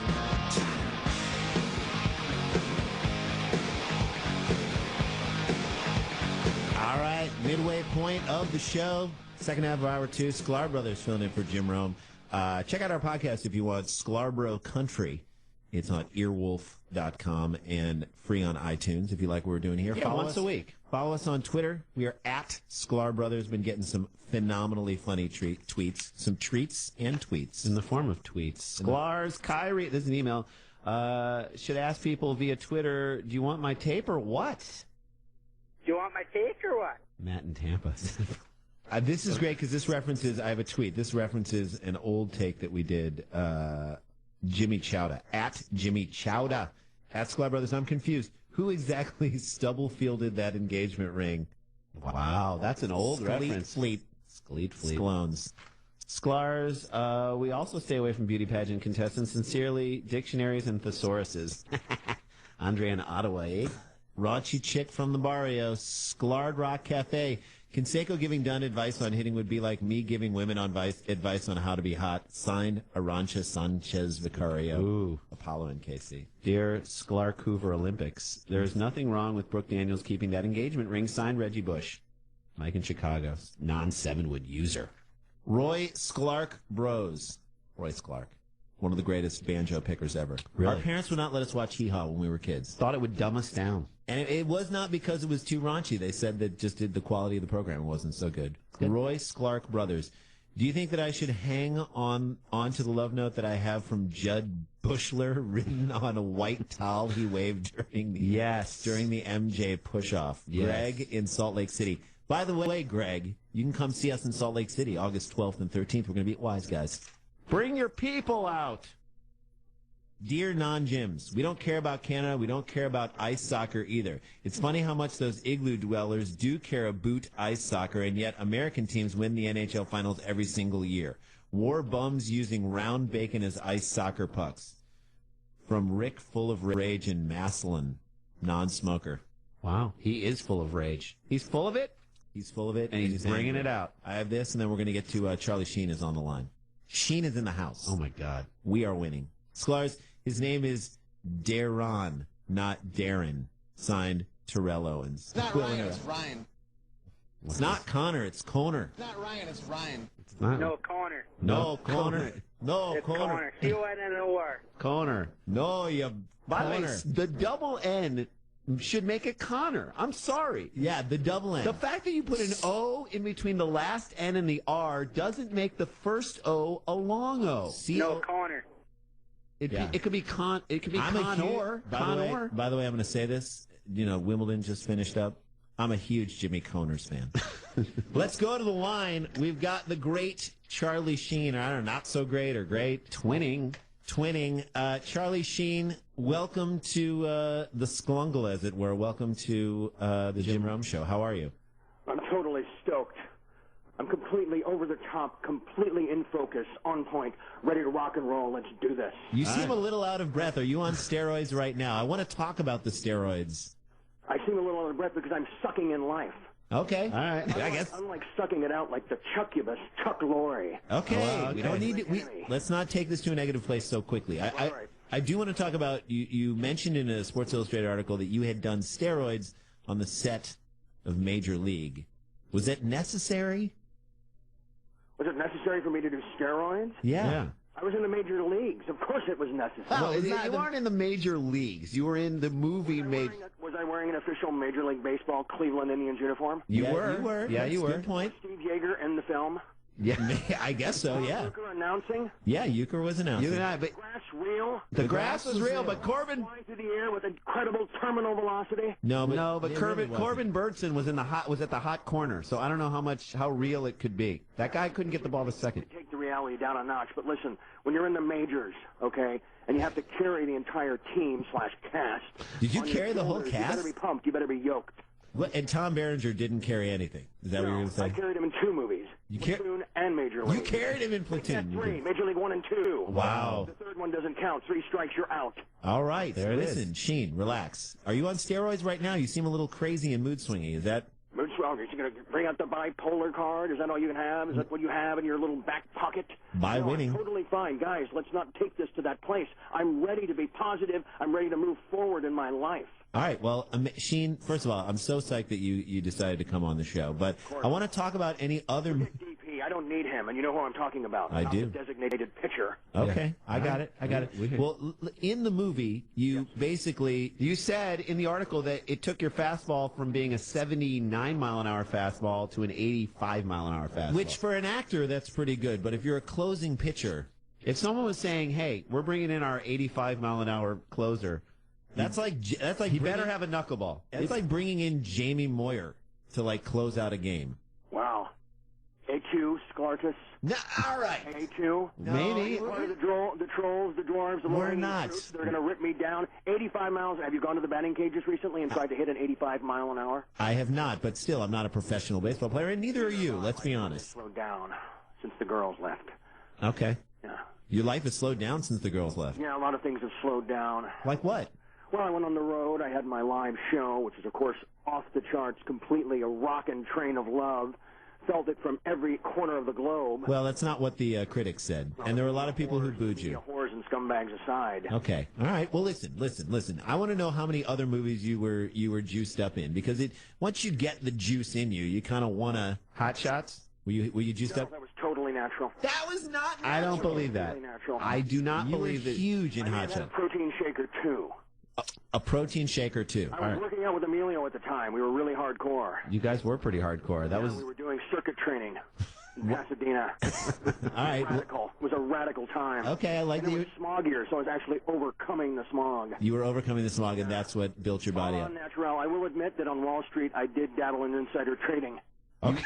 I'm sure you did. I'm sure you had some insider swapping bad mortgages before it was even a thing. You were. Yeah. You were the original Fannie Mae.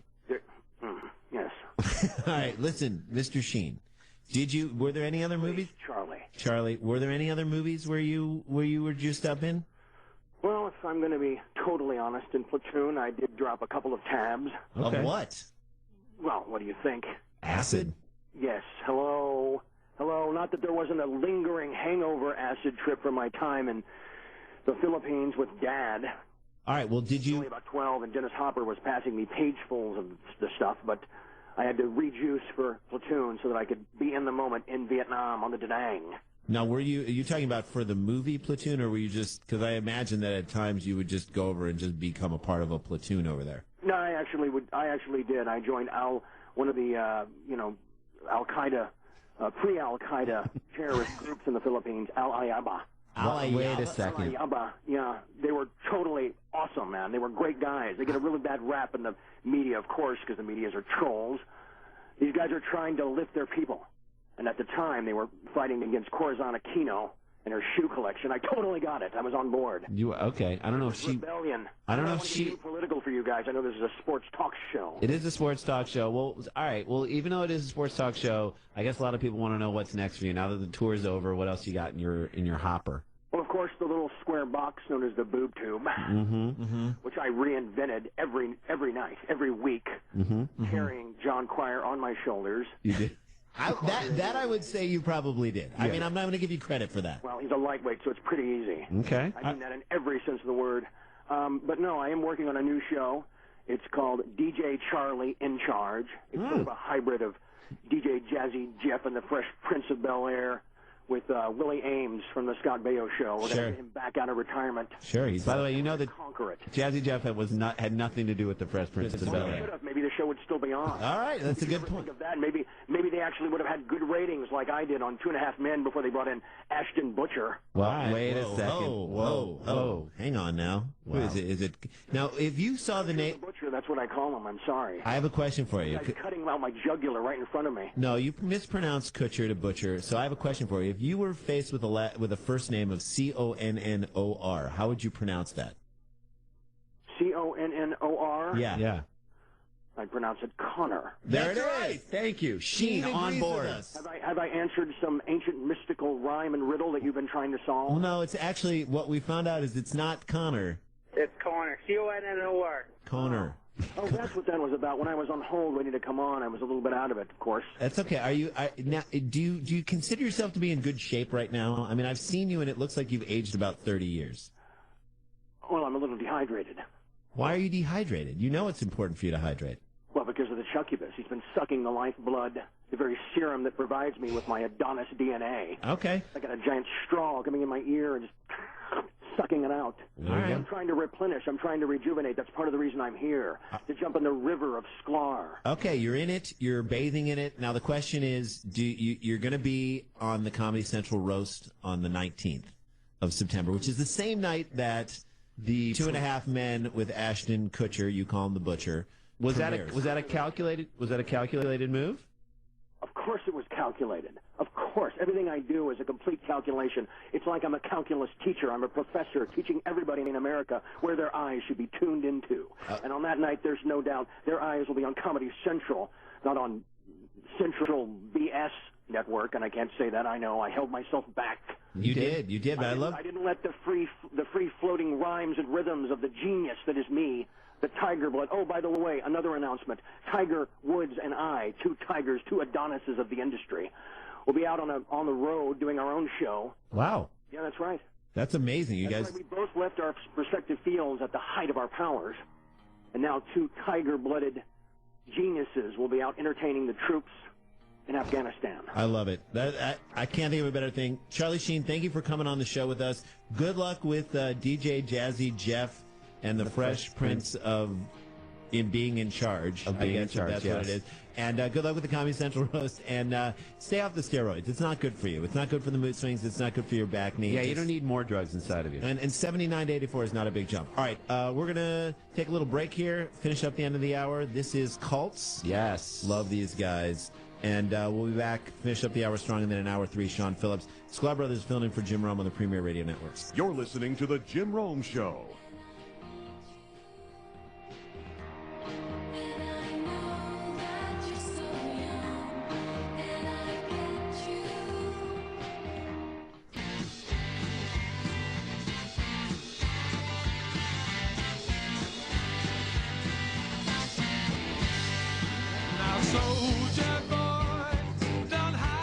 They are the Sheepdogs from Saskatchewan. Soldier Boy is the song. We only have a couple of seconds here, and then going to kick off the third hour in a couple of minutes. Going to be great. Sean Phillips from the San Diego Chargers will be on the show. Jay Stu is eating his Activia and thinking to himself of Jamie Lee Curtis. In the scene from Trading Places. That is outrageous. All of it is. Stay with us. Hour 3, going to be great. Going to be epic, as Sheen would say. Sklar Brothers filling in for Jim Rome on the Premier Radio Network. Stay with us.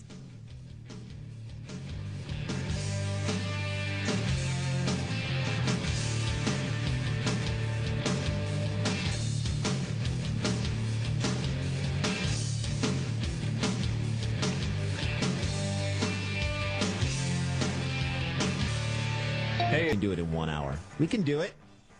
What else we got? Next week, we're going to be back on Tuesday doing the show. Dave Softy Maller from Seattle doing it on Monday. And then Jay Moore closes out the week. Next Wednesday. The big man. And check out his podcast, More Stories. Very good. And check out our podcast, Sklar Bro Country. If you like what we're doing on this show, you got to start downloading that podcast. Sklar Bro Country. It's free on iTunes or at earwolf.com. A new episode dropping today. With Aisha Tyler, the very funny Aisha Tyler from Archer. She's really great. And I'll tell you what's great about that show. We got inspired to do that show because of doing the Rome Show. People started to tweet us and email us and say, hey, I wish you guys were filling in this week.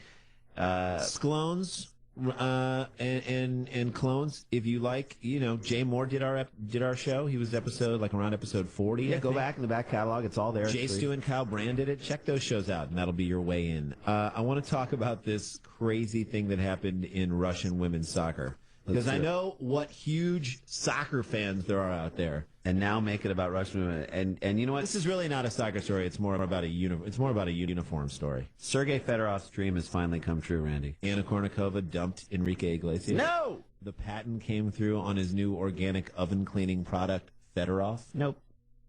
A Russian women's soccer team has been forced to play in bikinis to try and bring fans out to the game. Bingo. FC Rosiyanka has decided to turn their next entire game into one long GoDaddy.com commercial. Only with better acting. It is with better acting. And this definitely brings some credibility to the sport. Of course. It's like, we got to go back to it. It's like Canseco wanting to be considered for the Hall of Fame while tweeting Lady Gaga to meet him at a casino in Yuma. Where he got his brother a job coaching a minor league team.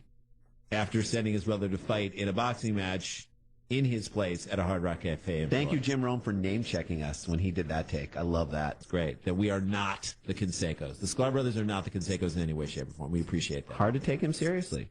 And while the Russian female soccer team is not ugly. I saw pics of them. They're all right. They're cute, but they're not supermodels. So after about 25 minutes, unless someone's top comes flying off during like a slide tackle or something, you're just watching bad women's soccer. Or soccer. Right. Sorry. For some people. In other words, they could have done a ton of other promotions before the bikini move. That seemed to me like the last card. That's the last one you play. We're going to pitch some, and we're going to pitch some promotions here for the Russian women's soccer team, and you tell us. You can join in. Tell us what your promotions would be. Free wife night. There you go. Not free Wi-Fi. Free wife night. One lucky, overweight, socially awkward, Asperger's-y guy will receive He'll get to leave with his own Russian mail-order bribe, minus the mail order. So you skip the shipping right there. We're saving you money on the shipping. And it's done by random seat selection, so you never know if your life is about to change. And the woman who's given away will receive American citizenship. So everybody wins, even if you stay in Russia with her. How about Focus Jeans Night? Focus Jeans Night.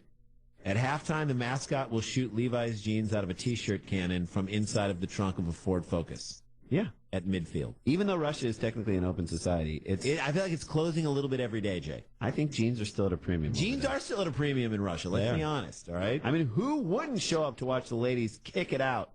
In order to walk home with a pair of straight-leg Wranglers? Come on. Those are real comfortable jeans, says Brett Favre, who's thinking about coming back. I tweeted this, and I said this. I hope the lockout lasts forever, just so Favre can't come back. Yakov Smirnoff Night. Yakov Smirnoff Shot Night. A double promotion where free shots of Smirnoff vodka are given out, and everybody does a shot each time he utters the phrase, "What a country." Sure. In reference to Russia. Still doing it, by the way. Still doing it in Branson. Smirnoff vodka, by the way, if he has to make the "what a country" reference about Russia, you know that Smirnoff is safe. They don't have to give out that much vodka that night because Yakov doesn't have a great appreciation. He doesn't. Doesn't have a lot of good things to say about Russia. No, he doesn't. Even just one shot of Smirnoff vodka, by the way, makes the comedy of Yakov Smirnoff better. More palatable. It makes it, you can actually go through it. By the way, the detail that has struck me about this whole underwear soccer promotion is that it appears that it's only going to happen for one game. Yeah, what happens if you go to that game? What if it's successful, Rand? And the next game, the girls are just back to wearing their uniform. Because they're committed to just doing it once. And you're that dude who just told everyone in your office about how great it was to go to I just went to that Russian soccer game, women's soccer game. It's like the lingerie bowl over there. They all wear bikinis now. So you get your whole Russian office to come out to the next game, and then they're stuck watching a regular women's soccer game where the girls are wearing like loose-fitting, baggy jerseys. Like they're on the way to a Katie Lang concert. Like, it's like that guy is like the guy who saw Kiss for the first time and then got all his buddies to go see him the next. Like, this is a guy who lived under a rock and didn't know that Kiss existed. And all of his friends None of his friends did, and he saw them come to town. It's like, we got to see Kiss. They're unbelievable. They look like... The makeup is incredible. It's the crazy... They're like monsters spitting fire. They dress like bats. They're unbelievable. Insane, and his friends are like, I don't know, man. Dude, you're going to love it. These guys are crazy on stage. If you trust me on anything, it's not about the music at all. Just trust me. And then the next tour that Kiss comes out on, it's Lick It Up. It's that tour. Where they didn't wear their makeup. Because you know they were trying to get out of that. They're like, we're done with it. We're sick of putting makeup on. And then this guy's opinion doesn't mean anything anymore. No, it never doesn't count around the office again. They're for these guys. Because then you're forcing your people to listen to Kiss. Then it's all about the music when the makeup's off. And if you break it down and you get into Kiss and their music... It's not as good as when their makeup's on. I know the makeup has nothing to do with the music, but at least you're seeing something dramatic. Everything to do with the music, Randy. Same situation with the Russian ladies. But I think these girls are going to have to keep upping the ante if they want more people to come out to their games. I feel like if these girls make it to the Champions League of Europe and the European League, they're going to have to play the game completely naked. Totally naked. That's going to have to happen. I'm sorry, Russian soccer. That is going to have to happen. You may think it's a stunt, but you know what? It's a slippery slope they're on, and they can't control it. You want to put butts in the seats. You got to do that. You got to step your game up. That's right. And before you know it, step your game up. Thank you, Alvin. Before you know it, the crossbar of the goal will be just lifted, and women will be asked to dance on the 4 standing poles of each goal during the set pieces. Are we giving them ideas or what here, Jay? I feel like we're marketers for the league. You know what that is? That's smarketing. Smart marketing. Done. We just gave you ideas. So don't complain to us that you don't have ideas on how to make your league better. This is at Adam Brooks 68 tweeted us, Nikolai Volkov Hobblehead Night. There you go. There's a promotion right there.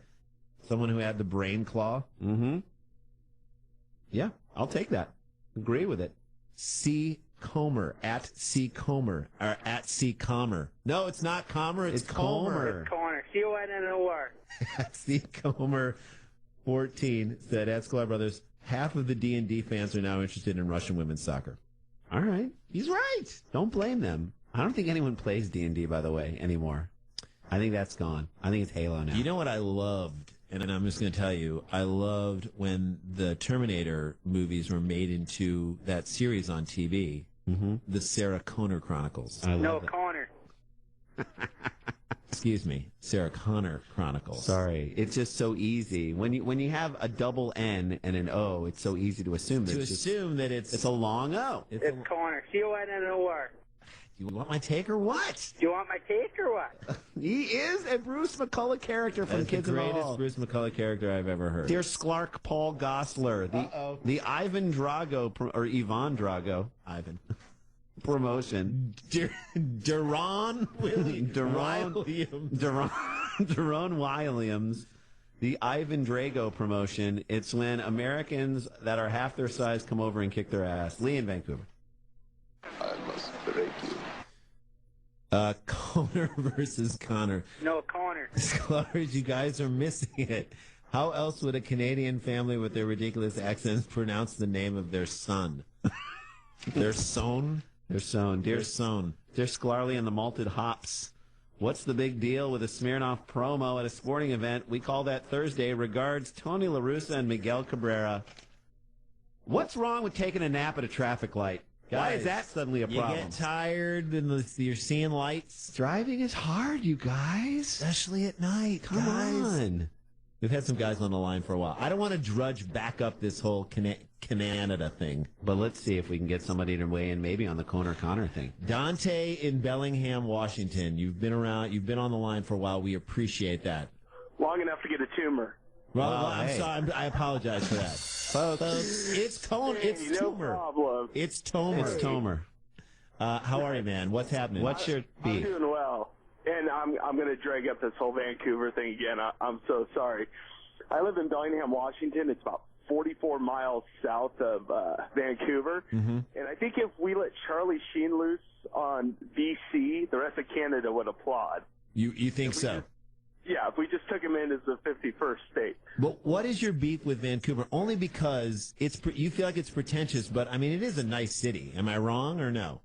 Oh, you are absolutely wrong. Okay, why? They have this force field of niceness that they've tried to build over the last 20 years. A biodome of niceness. Asian gangs. Yeah. Is it the Asian gangs? Are you upset with the Alvin took issue with that? No, not at all. What's the problem? What, you got a beef with heroin? Why are you so against heroin all of a sudden? No. The thing is, when they come down here, it's like you're in a different country. You should obey different laws. I know. Speak English, Connor. Over the border. Yeah. But we have a 70-mile-an-hour speed limit on the mighty I-5. Sure. Today, my wife and I are behind an Asian Canadian heading back to a Canadian. Canada. Yeah. No need to get racist here, buddy. No need to get racist. No. Doesn't matter that he was Asian. I'm just being honest. Fine. That. By the way, that's the beginning of every racist statement. I'm just being honest here. I'm just telling you the truth. Yeah. And then the other day, I'm in a retail store. I can't hear another one. No, not racist at all. There's a nice Canadian couple trying to bargain down on a discount item. Excuse me, Vancouver couple trying to bargain down on a discount item like they're at a flea market. All right, it's not a flea market. I agree. Take your negotiating selves. It's Target, not a flea market. Thank you, Dante. And I feel like you waited and you brought some Pierce, like Pierce Brosnan, his Dante peaked at the beginning of that call. That's right. He exploded with the Asian couple that was driving. Grape Van at Grape Van writes at Sklar Brothers. Connor isn't the worst name ever. Sincerely, Andrew Jones. No, Connor. It's Andrew. It's Andrew. And Andrew, you are not the father. You are not the father. There it is. I love that one. Andrew, you are not the father. Hilarious. I flipped out when I saw that being played in Bridesmaids. I was pretty sick. You are not the father. Amazing. Because to watch that guy do the dance that connects with that. Yeah, I have not seen the dance. The visual clip almost makes that even better. I don't think that guy would dance as much if he were a Boston Bruins fan and they won. And I'm sure the guy is a Bruins fan. He's probably a Bruins fan. All right, let's take a break, shall we? Let's do a break. All right, cool. Take a little break. When we come back again, Sean Phillips coming in the middle of the hour, and we'll get into a couple more of these takes here. That is some funny stuff. And Dante, just relax. Cool it a little bit. This is the Polyphonic Spree singing Nirvana. Lithium. Enjoy it. There's 57 people in this group. I mean, there's less people than who are singing background on Ron Artest's Michael Jackson tribute. Sure, that's true. The Polyphonic Spree told Ron Artest to use less people. True. But enjoy this. This is Lithium, Polyphonic Spree, Sklar Brothers filling in for Jim Rome on the Premier Radio Networks. You're listening to The Jim Rome Show.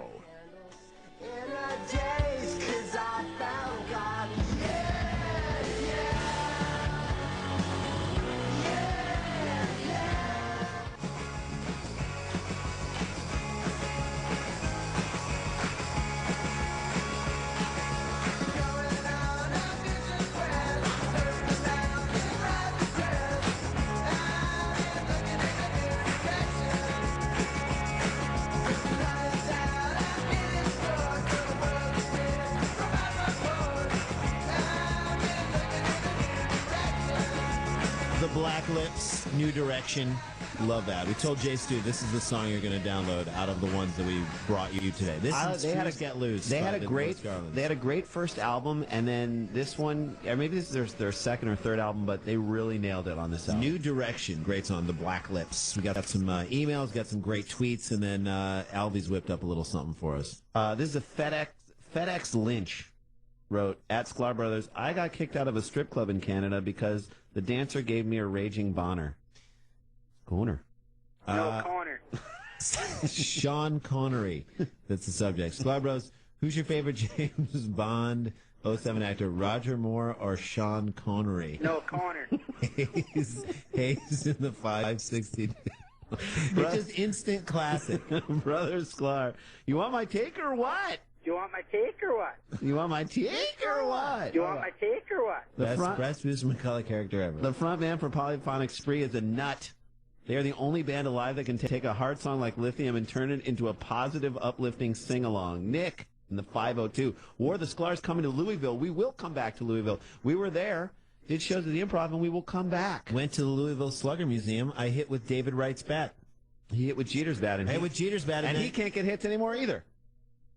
I hit with Jeter's bat, and then I suffered a lot of criticism from the New York media. Leave the guy alone. He's about to break 3,000 hits. He's going to be the first Yankee in history to hit 3,000 hits. I love that people are calling into the New York shows, and they're like, bench him. He's not producing. Put yourself down in the lineup. Why did I make him Canadian? People calling, hey, put yourself down. Hey, it's Jeter. No, Connor. It's Jeter, not Jeter. All right, someone asked us for something, and we're going to tee it up. Someone asked us if Alvy could do a mashup between global warming and its Coner, and let's see what Alvy came up with. Christy Alley. No, Connor. Val Kilmer. It's Connor. Global warming. You want my take or what? Nicely done. The Coner global warming. It's Connor. Warming. There it is. This is great. At Mobile Sweetotter, MobileSuitotter said, at Sklar Brothers, in Soviet Russia, soccer ball kicks you. Drum. And then the hashtag is Yakov is still fresh. You want my cake or what? Christy Alley. You want my take or what? Parade of Chaos. Christy Alley. I love it. Let's get into this, and then we'll take a break. And come back to Sean Phillips. I agree. A rising New Zealand swimming star, Justin Wright, who's 17, just divorced himself from his parents, Jay, so he could date 24-year-old American gold medalist Ree Jeffrey. That's a woman, by the way. Which, by the way, makes him the Michael Phelps of bagging older chicks. His parents have to be proud of that. They should be proud of that. You've got to be proud of that. Hey, Mom and Dad, you know all those mornings you woke up at 5 a.m. and drove me 3 hours to and from practice? You know all those sacrifices you made for me throughout the years? The fact that you basically had to sit my brother down and tell him that he wasn't worth as much to the family as me? Actually, we don't even know if this guy has siblings. I'm just hoping that he does. And we'll get to that in a minute. But hey, Mom and Dad, you know how my Olympic dream totally consumed your dreams in life and caused a lot of stress in your relationship? Causing you to question what you were put on this earth to do, to be yourself or to have a kid? Yeah, I'm actually going to disregard all that and then divorce myself from you so I can keep dating a woman who's 7 years older than me. Oh, no, it's not a legal relationship. Come on. I mean, if she were Michael Phelps and I were Selena Gomez, Phelps would be in jail right now. And weed would be the least of his problems. Exactly. The parents were trying, by the way, to block their son from swimming because they thought joining the team that this woman that was how they'd be able to keep him away. They thought that would be how it works. Their kid's 17 years old, though. Have they not ever seen a John Hughes movie? This is just the type of thing that the parents in John Hughes movies do to motivate their otherwise non-motivated kids to want to cash in their college savings and buy earrings for that popular rich girl that they got no shot with. Yeah, and you talked about this, Rand. You know, you're just, by the way, your parents, you're just driving Justin to this woman. I recently watched Some Kind of Wonderful, and the speech that the guy from Beverly Hills Cop, who is the dad of Stoltz's dad in this thing, he gives a speech about, like, that was your college education money. Now, as a dad, like, I remember when I was a kid and I watched the movie and I was like, yeah, man, you don't understand. You can't tell him what to do with that. You don't understand, old man. Give him the money. Let him take it. Now, I'm like, what an idiot. What are you doing, dummy? She doesn't want these earrings. She's rich enough to have the earrings. That was your college money, you idiot. Go to college. That'll impress her. Get a job so you can rise up. Get an education. And by the way, if you watch that movie and think any of the girls are hot, you're worse than Reed Jeffrey. Basically, you're a cradle robber. Yeah, they're teenagers. You're the teacher who started dating Danny Almonte. Which worked out so well for him, didn't it, Rand? It really did. So the parents tried to block this kid from swimming. Courts wouldn't allow it. Kid gets a victory. He gets to swim with his older lady girlfriend. And the couple that swims together stays together. Immediately, our thoughts were to Justin's siblings, because I don't know if he has siblings. If he had siblings, I'm hoping he's got siblings. Because in the John Hughes movies, there's always that sarcastic little brother. The nerdy little sister who tells it like it is. How sweet would it be if you were that little kid in that family? You got carte blanche from now on. Anything you do short of divorcing your parents, and you are the golden child. You wreck the car, you're fine. Fine. Have a party when the folks are out of town, damage mom's glass egg. Totally cool. It's cool. You lose your Asian stereotype of an exchange student. No problem. You didn't divorce your parents and move in with an older lady. By the way, have fun, buddy, when you're 28 and she's 35 and talking about her biological clock ticking. Yeah, you want to go hang with your buddies in Vegas and she's talking about when she's ovulating so you guys can have sex? That's a fun conversation. It's going to be a blast. It's going to put the fun back in it. You're definitely glad you shacked up with an older chick when that time rolls around. There's nothing better, by the way, than losing your youth 7 years too early. Yeah. That's the kind of resentment that definitely won't come out in other areas of your relationship. Yeah, absolutely not. No, that's a good call. I'm going to chart that. I'm going to chart that relationship. We're going to see how that goes. Let's take a little break. Let's do this, and we'll try and connect up with Sean Phillips after the break. I got an email right here. Before we hit the break, let's read one of these. Dear Randy and Jason, I think you should quit picking on that poor Canadian kid. Sincerely, Conor O'Brien. No, Conor. Dear Sklar Modillos, the caller from Edmonton epitomized all Canadians. They're simple, inarticulate mouth breathers, unbelievable Joe in Tijuana. Wow. I don't want to stir up this Canada-United States thing because I don't have it. We're pro-NAFTA. We like all people of all kinds, but if you're going to step to us with a Conor situation, we're gonna have fun with it. It's Conor. C-O-N-N-O-R. I love it. All right, we'll be back with Sean Phillips right after this. Stay with us. One last half hour left. It's been a great day. Flying by. Sklar Brothers filling in for Jim Rome on the Premier Radio Networks. You're listening to The Jim Rome Show.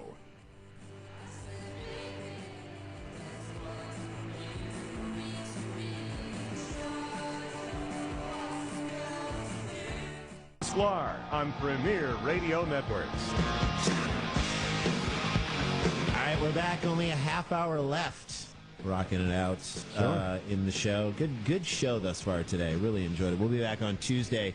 Dave Softy Maller will be there on Monday from Seattle, and then we're on Tuesday, and then Jay Moore closes out the week, and Jim Rome is back. Good times. Huge email of the day.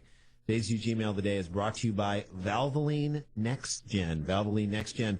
Recycled oil that exceeds industry standards and is backed by the Valvoline Engine Guarantee Program. You know what that engine is. I do. You know what that guarantee program is. I know what it all is. 50% recycled oil, 100% Valvoline protection, and I'm holding...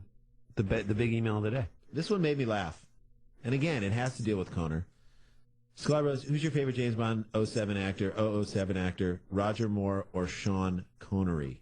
Hazel. No, Conor. There it is. I love that you call him 007. No one calls him 007. Yeah. He was 007. He was Agent 007. I want to read a tweet from Mock and Hayes Grotha. There you go. Or Grothe. Grotha. All right, let me read this tweet quickly, and then we're going to get to Sean Phillips, who's on the line. All right, this is from Mock in Boston. Okay. At Sklar Brothers, you want my fake or what? You want my fake or what? That's a 17-year-old Conor, trying to get into a 21 and up bar. I love that one. Thanks, Mark. I love it. All right, on the line now is a guy we had the privilege of working with. We did a cool video with these guys, the 12 Angry Mascots show in New York, and they do these videos. The last one they did with Curtis Granderson made it onto Funny or Die. Very funny. This one's going on Adam.com. This is a guy who we've been a fan of in the league. He's in the NFL. He's locked out right now, and so he's doing funny comedy stuff. I love it. Sean Phillips, defensive wizard. Can I call you a defensive wizard? No, not a defensive wizard. I want something a little more tougher. A wizard's not really, masculine. I need something a little tougher. How about a defensive Merlin? No, how about a defensive headbreaker? You are a headbreaker. Headbreaker, my favorite character in the Harry Potter series. So Exactly. You should know that. Headbreaker and Harry Potter, the final one's going to be incredible. This is what you are a headbreaker on the field, but you're such a cool dude and very, very down to earth and very laid back when we met you, and a funny guy too. It was really. Did you have fun doing that video? I had a blast. I should have just given me a couple more lines, but other than that, I had a blast.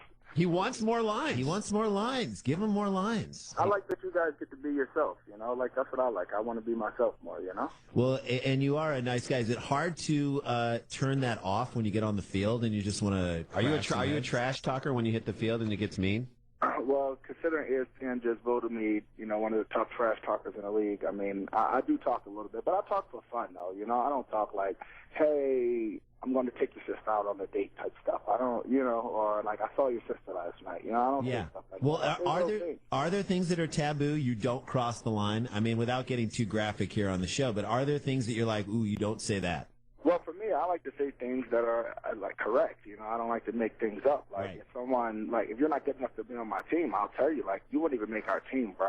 You know what I mean? Something like that. I don't say, I try not to talk about people's family members or moms and stuff like that. People try that, but for me, for instance, if you say you took my sister out last night, my sister's 16 years old, so if you did that, then shame on you. Shame on you. I try to keep it to real, and I don't try to get too personal. I just try to tell you the truth. Would you ever attack someone's handling of their 401k? You're like, yo, man, you got to roll that over, dog. You got to roll that over, dog. Just like I just rolled you over. Exactly. You got to do that. You got to talk about everything. You talk about the 401k. Talk about they won't even be good enough to get a pension. Things Good. like that. I like it. Well, are you at this point right now? Are you sweating the lockout? I mean, people are saying it's done. It's not done. What do you feel? I mean, I sweat it because I want to get back to work. I mean, I love what I do. I enjoy what I do, so that I want to get back to work. But for me, I've been making the most of it. I've been doing things like getting to hang with you guys or traveling and working on my other business endeavors and working out on my own, but still staying in shape and everything, of course, when I say I'm sweating because I want to play. But other than that, I'm enjoying it, living like a regular patron right now. Sure. Now, who gives you your information on what the latest is? Is it like a phone tree? Like you get a call from like Phil Rivers gives you a call, and then you got to go then call Darren Sproles, and then it goes that way? No, my agent keeps me up to date. My agent gives me updates every time there's something. My agent gives me something, so that's about it. All right. So are you hearing that it's going to get settled soon, or what? I'm hearing that we're still far apart. I mean, but the point is that we're talking. So since we're talking, that means we're gaining ground. That's good. It could be something tomorrow. The guys could wake up tomorrow and be like, "Okay, we agree with all this. Let's get this all done." So you never know. That's the thing about negotiation. Sometimes people get tired of negotiating. Sometimes people hear something that they want. Sometimes people make an offer about something good, and it works for you. So it just anything can change overnight. So that's why we always have to be ready, and we have to stay prepared. I'm optimistic. I think it's going to happen. I think there's too much money at stake. I think there are too many people's lives at stake here, not just the players and the owners and the people who work for the stadiums and the teams. It's just all the fans and all the advertisers and everything behind it. There's too much at stake for it not to get done, so I believe that it's going to get done. It's just let's how soon? Let it happen sooner rather than later. But my question to you is, are you a training camp guy? Do you love training camp? I mean, you're 30 years old. You've been around. How much would it kill you if you didn't get all of training camp in? I would be excited not to have training camp. There's too many guys around the league that like training camp, because you just want to. Obviously, the hardest part about being in the NFL, it's one, training camp, and it's two, staying in the NFL. Because once the season starts, it's downhill. You got the same routine every day, and you know what's going on. But training camp, it's definitely a mental and physical grind on your body. So it's literally waking up at 8 o'clock in the morning and not getting back to your room until 11 o'clock at night. So Well, yeah. You do that for a month. Now, if there is, let's say this thing prolongs a little bit more, how much time do you feel like you would need to get ready? If September 11th, if that's the day that things are going to start going, I mean, how much time do you think, all right, this is what I need. Do I need 3 weeks to get in shape and ready to play? Or is it, do you need a month or more? Well, the key to it is to never get out of shape. You know, as long as you stay in shape, it's like this. If everyone has a week to play, week to get ready to play, I'll be ready to play within that week. Like, as long as we all got the same amount of time, I'll be quite all right. Only thing I'm a little nervous about is that if you ever notice guys that's been hurt, that start the season hurt, you know, whether it's the best player or the worst player, if they miss the first 3 or 4 games, right, they come back and they get hurt again after 2 or 3 weeks, and it's usually like a growing or some type of muscle strain. So the only thing I'm nervous about is there will be unusual high amount of injuries starting the season within those first 6 weeks of the season. Right. Just because of the different change of directions, the things you can't simulate for football. No matter how much warming up we do, how much practicing we do, how much you can't simulate it at high speeds like that. Yeah, it ain't. No, you can simulate at high speed, but you can't simulate your body being twerked in a certain position or like pushing off and using this muscle and using that muscle, because you never know when you're going to use those little muscles, and that's the injury that most people get. It's those little tweaks that you don't use that muscle that often because your body's not in that awkward position. You can't get your body in those awkward positions sometimes while you're just like maybe doing one-on-one or maybe running routes or maybe covering offensive players. You can't simulate those things because you never know what's going to be going on because it's 11 on 11, not 1-on-1 or 2-on-2. You know. Yep. Now I got to ask you something, because the whole video that we did was about you and us being your Twitter consultants, and you're big on Twitter. You have almost 500,000 Twitter followers, and if people want to follow you, it's at Sean Phillips 95. SHAUN Phillips 95, right? Yes, sir. And so my question for you is, I'm sure you caught wind of the whole LaShawn McCoy, OCU Manura back and forth on Twitter. Do you feel like, first of all, A, what do you think about that? And B, do you feel like that's the type of thing you bring to Twitter?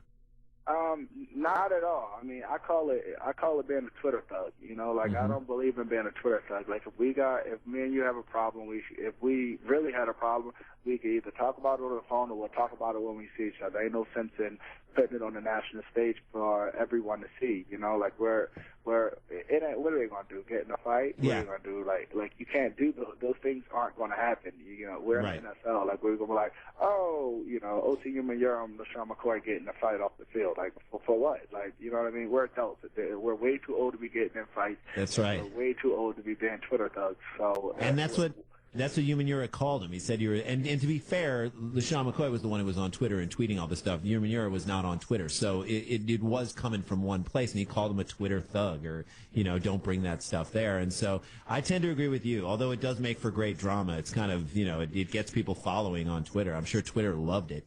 Well, we need to make sure we do something. I'm about to start a beef with you two. Let's do it. Let's beef it up. Let's do it. At Sklar Brothers. Beef it up with us. Well, you're Sklar Brothers going at it on Twitter. I like it. Going at it. You can call us Twitter thugs. That's good. We're straight thugging. That's what we are. All right. What do you do to relax? I mean, when you've got this time, you said, did you travel a little bit? Did you get to go anywhere? I haven't left the country. I've just been traveling like all in the States, you know. So I haven't really got to take that big trip because I've been going back and forth on if we're going to start work, if we're not going to start work. So it kind of really messed my schedule up. Usually I take two or three big vacations a year, and I just haven't had a chance to do that because I never know when we're going to start. Right. So I'll get there. It may have to be postponed to next year. But the things I do to relax is, again, I do travel. I own a place in South Beach. So nice. To me, you took your talents to South Beach. That's great. That's my line every time I go to South Beach. Guys, I'm sorry. I'm taking my talents to South Beach. So the guys always. So I just kind of like try to stay away from San Diego as much as possible, just because we're here for 7 months of the year, you know. And I love this place, and I don't want to ever go. But I'm here for 7 months a year. I don't need to be here for my other 4 or 5 It makes you appreciate it, I'm sure, when you're away and you get to do that sort of thing. Any advice for the NBA players who are locked out themselves right now? Do you have any friends who are in the NBA? I have a couple. You know, Jared Dudley's a friend of mine, and Drew Gooden's a friend of mine. So my advice to them is to make sure they stay together. It's just like us. We did a good job of staying together and believing in our union, and no one like venturing off and doing their own thing. We did a good job of that, and that's what they have to do. And number two, which really should be number one, is make sure you're saving that money because, from what I hear, those guys are going a year for sure, no question of that. But the one good thing about the NBA is that those guys can go overseas. They won't make as much money, but I mean, if you can go make $100,000 or $200,000 a year, that's a lot more than not making nothing. That's more than a lot of normal people. And hopefully, they made enough money where they could save some up, and with that extra $100,000 or $200,000, and they still get to hone their skills, whether it's in Turkey or Asia or wherever it is. They can buy a yacht, Latrell Sprewell style, and put it in Milwaukee. That's right. Exactly. Had a yacht in Milwaukee. That is just he did have a yacht. He had 3 in Milwaukee. Ooh, but they took it away. All right. Well, hey man, thanks for stopping by the show, and we wish you the best of luck. We'll be watching for you and hoping that the season starts up so you can do your thing. Anything coming up? Anything you want to promote that you got coming up that we can let these people know about? Honestly, this is downtime. I just promote I'm being selfish and promoting myself. Follow me at Sean Phillips 95 on Twitter. But I always want to promote my charity, After School All Stars. It's www.afterschoolallstars.org. It's an after-school program, which we have the largest in the country right now. So if anyone wants to help out or find a way to get involved, just log onto the website. Awesome. Sean Phillips, you're amazing. But I've got this is from Jay Stu. Which one should we start our Twitter beef with you with? Hey, at Sean Phillips 95. What does the 95 stand for? The number of times you got pancaked last year? Oh! Or hey, at Sean Phillips 95. Is 95 the number of your jersey or the year you last beat the Patriots? I think the Patriots one hits at home a little bit more. Okay, we might need to do that. Let's start the beef, and if we can rope LaShawn McCoy into it, we will do that too. Thank you so much, and we'll tweet the video when it comes out. It was really fun to work with you, and I hope we get to have you on our podcast, Sklar Bro Country. We will do that in the future, all right? Thank you, guys. Anytime. Good luck. Phenomenal dude. Great dude. I'll start the beef, but I kind of don't want to. Yeah, you don't want to start the beef because he's too much of a good guy. By the way, there's so little time left in this show. It's less than 15 minutes. Maybe we'll drop a little take here. We'll save some stuff for next week because we're back on Tuesday. The show on Tuesday. This is the new Fleet Foxes album is phenomenal. The song is called Lorelei. These guys are great. Try and finish up strong. We have the Sklar Brothers filling in for Jim Rome on the Premier Radio Networks. You're listening to the Jim Rome Show.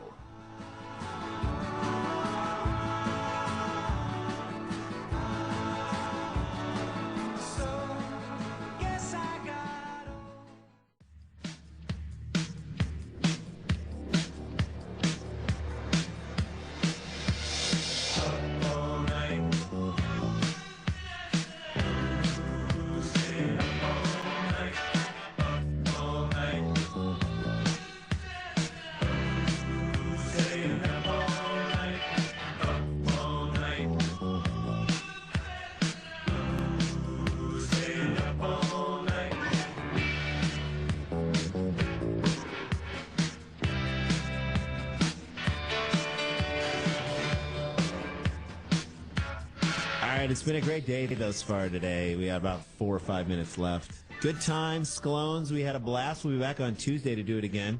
Dave Softy Maller on Monday, and then Jay Moore. Seattle, and then Jay Moore closes out the week, Wednesday to Friday, and then Jim's back. Vinny D01 tweeted.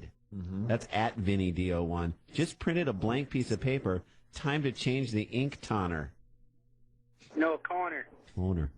Hey, Super Sklarios, I'll be defending the oldest trophy in sports, the America's Cup in 2013. Regards, Dennis Conner. It's Connor. C-O-N-N-O-R. That is how Dennis Conner spells his name.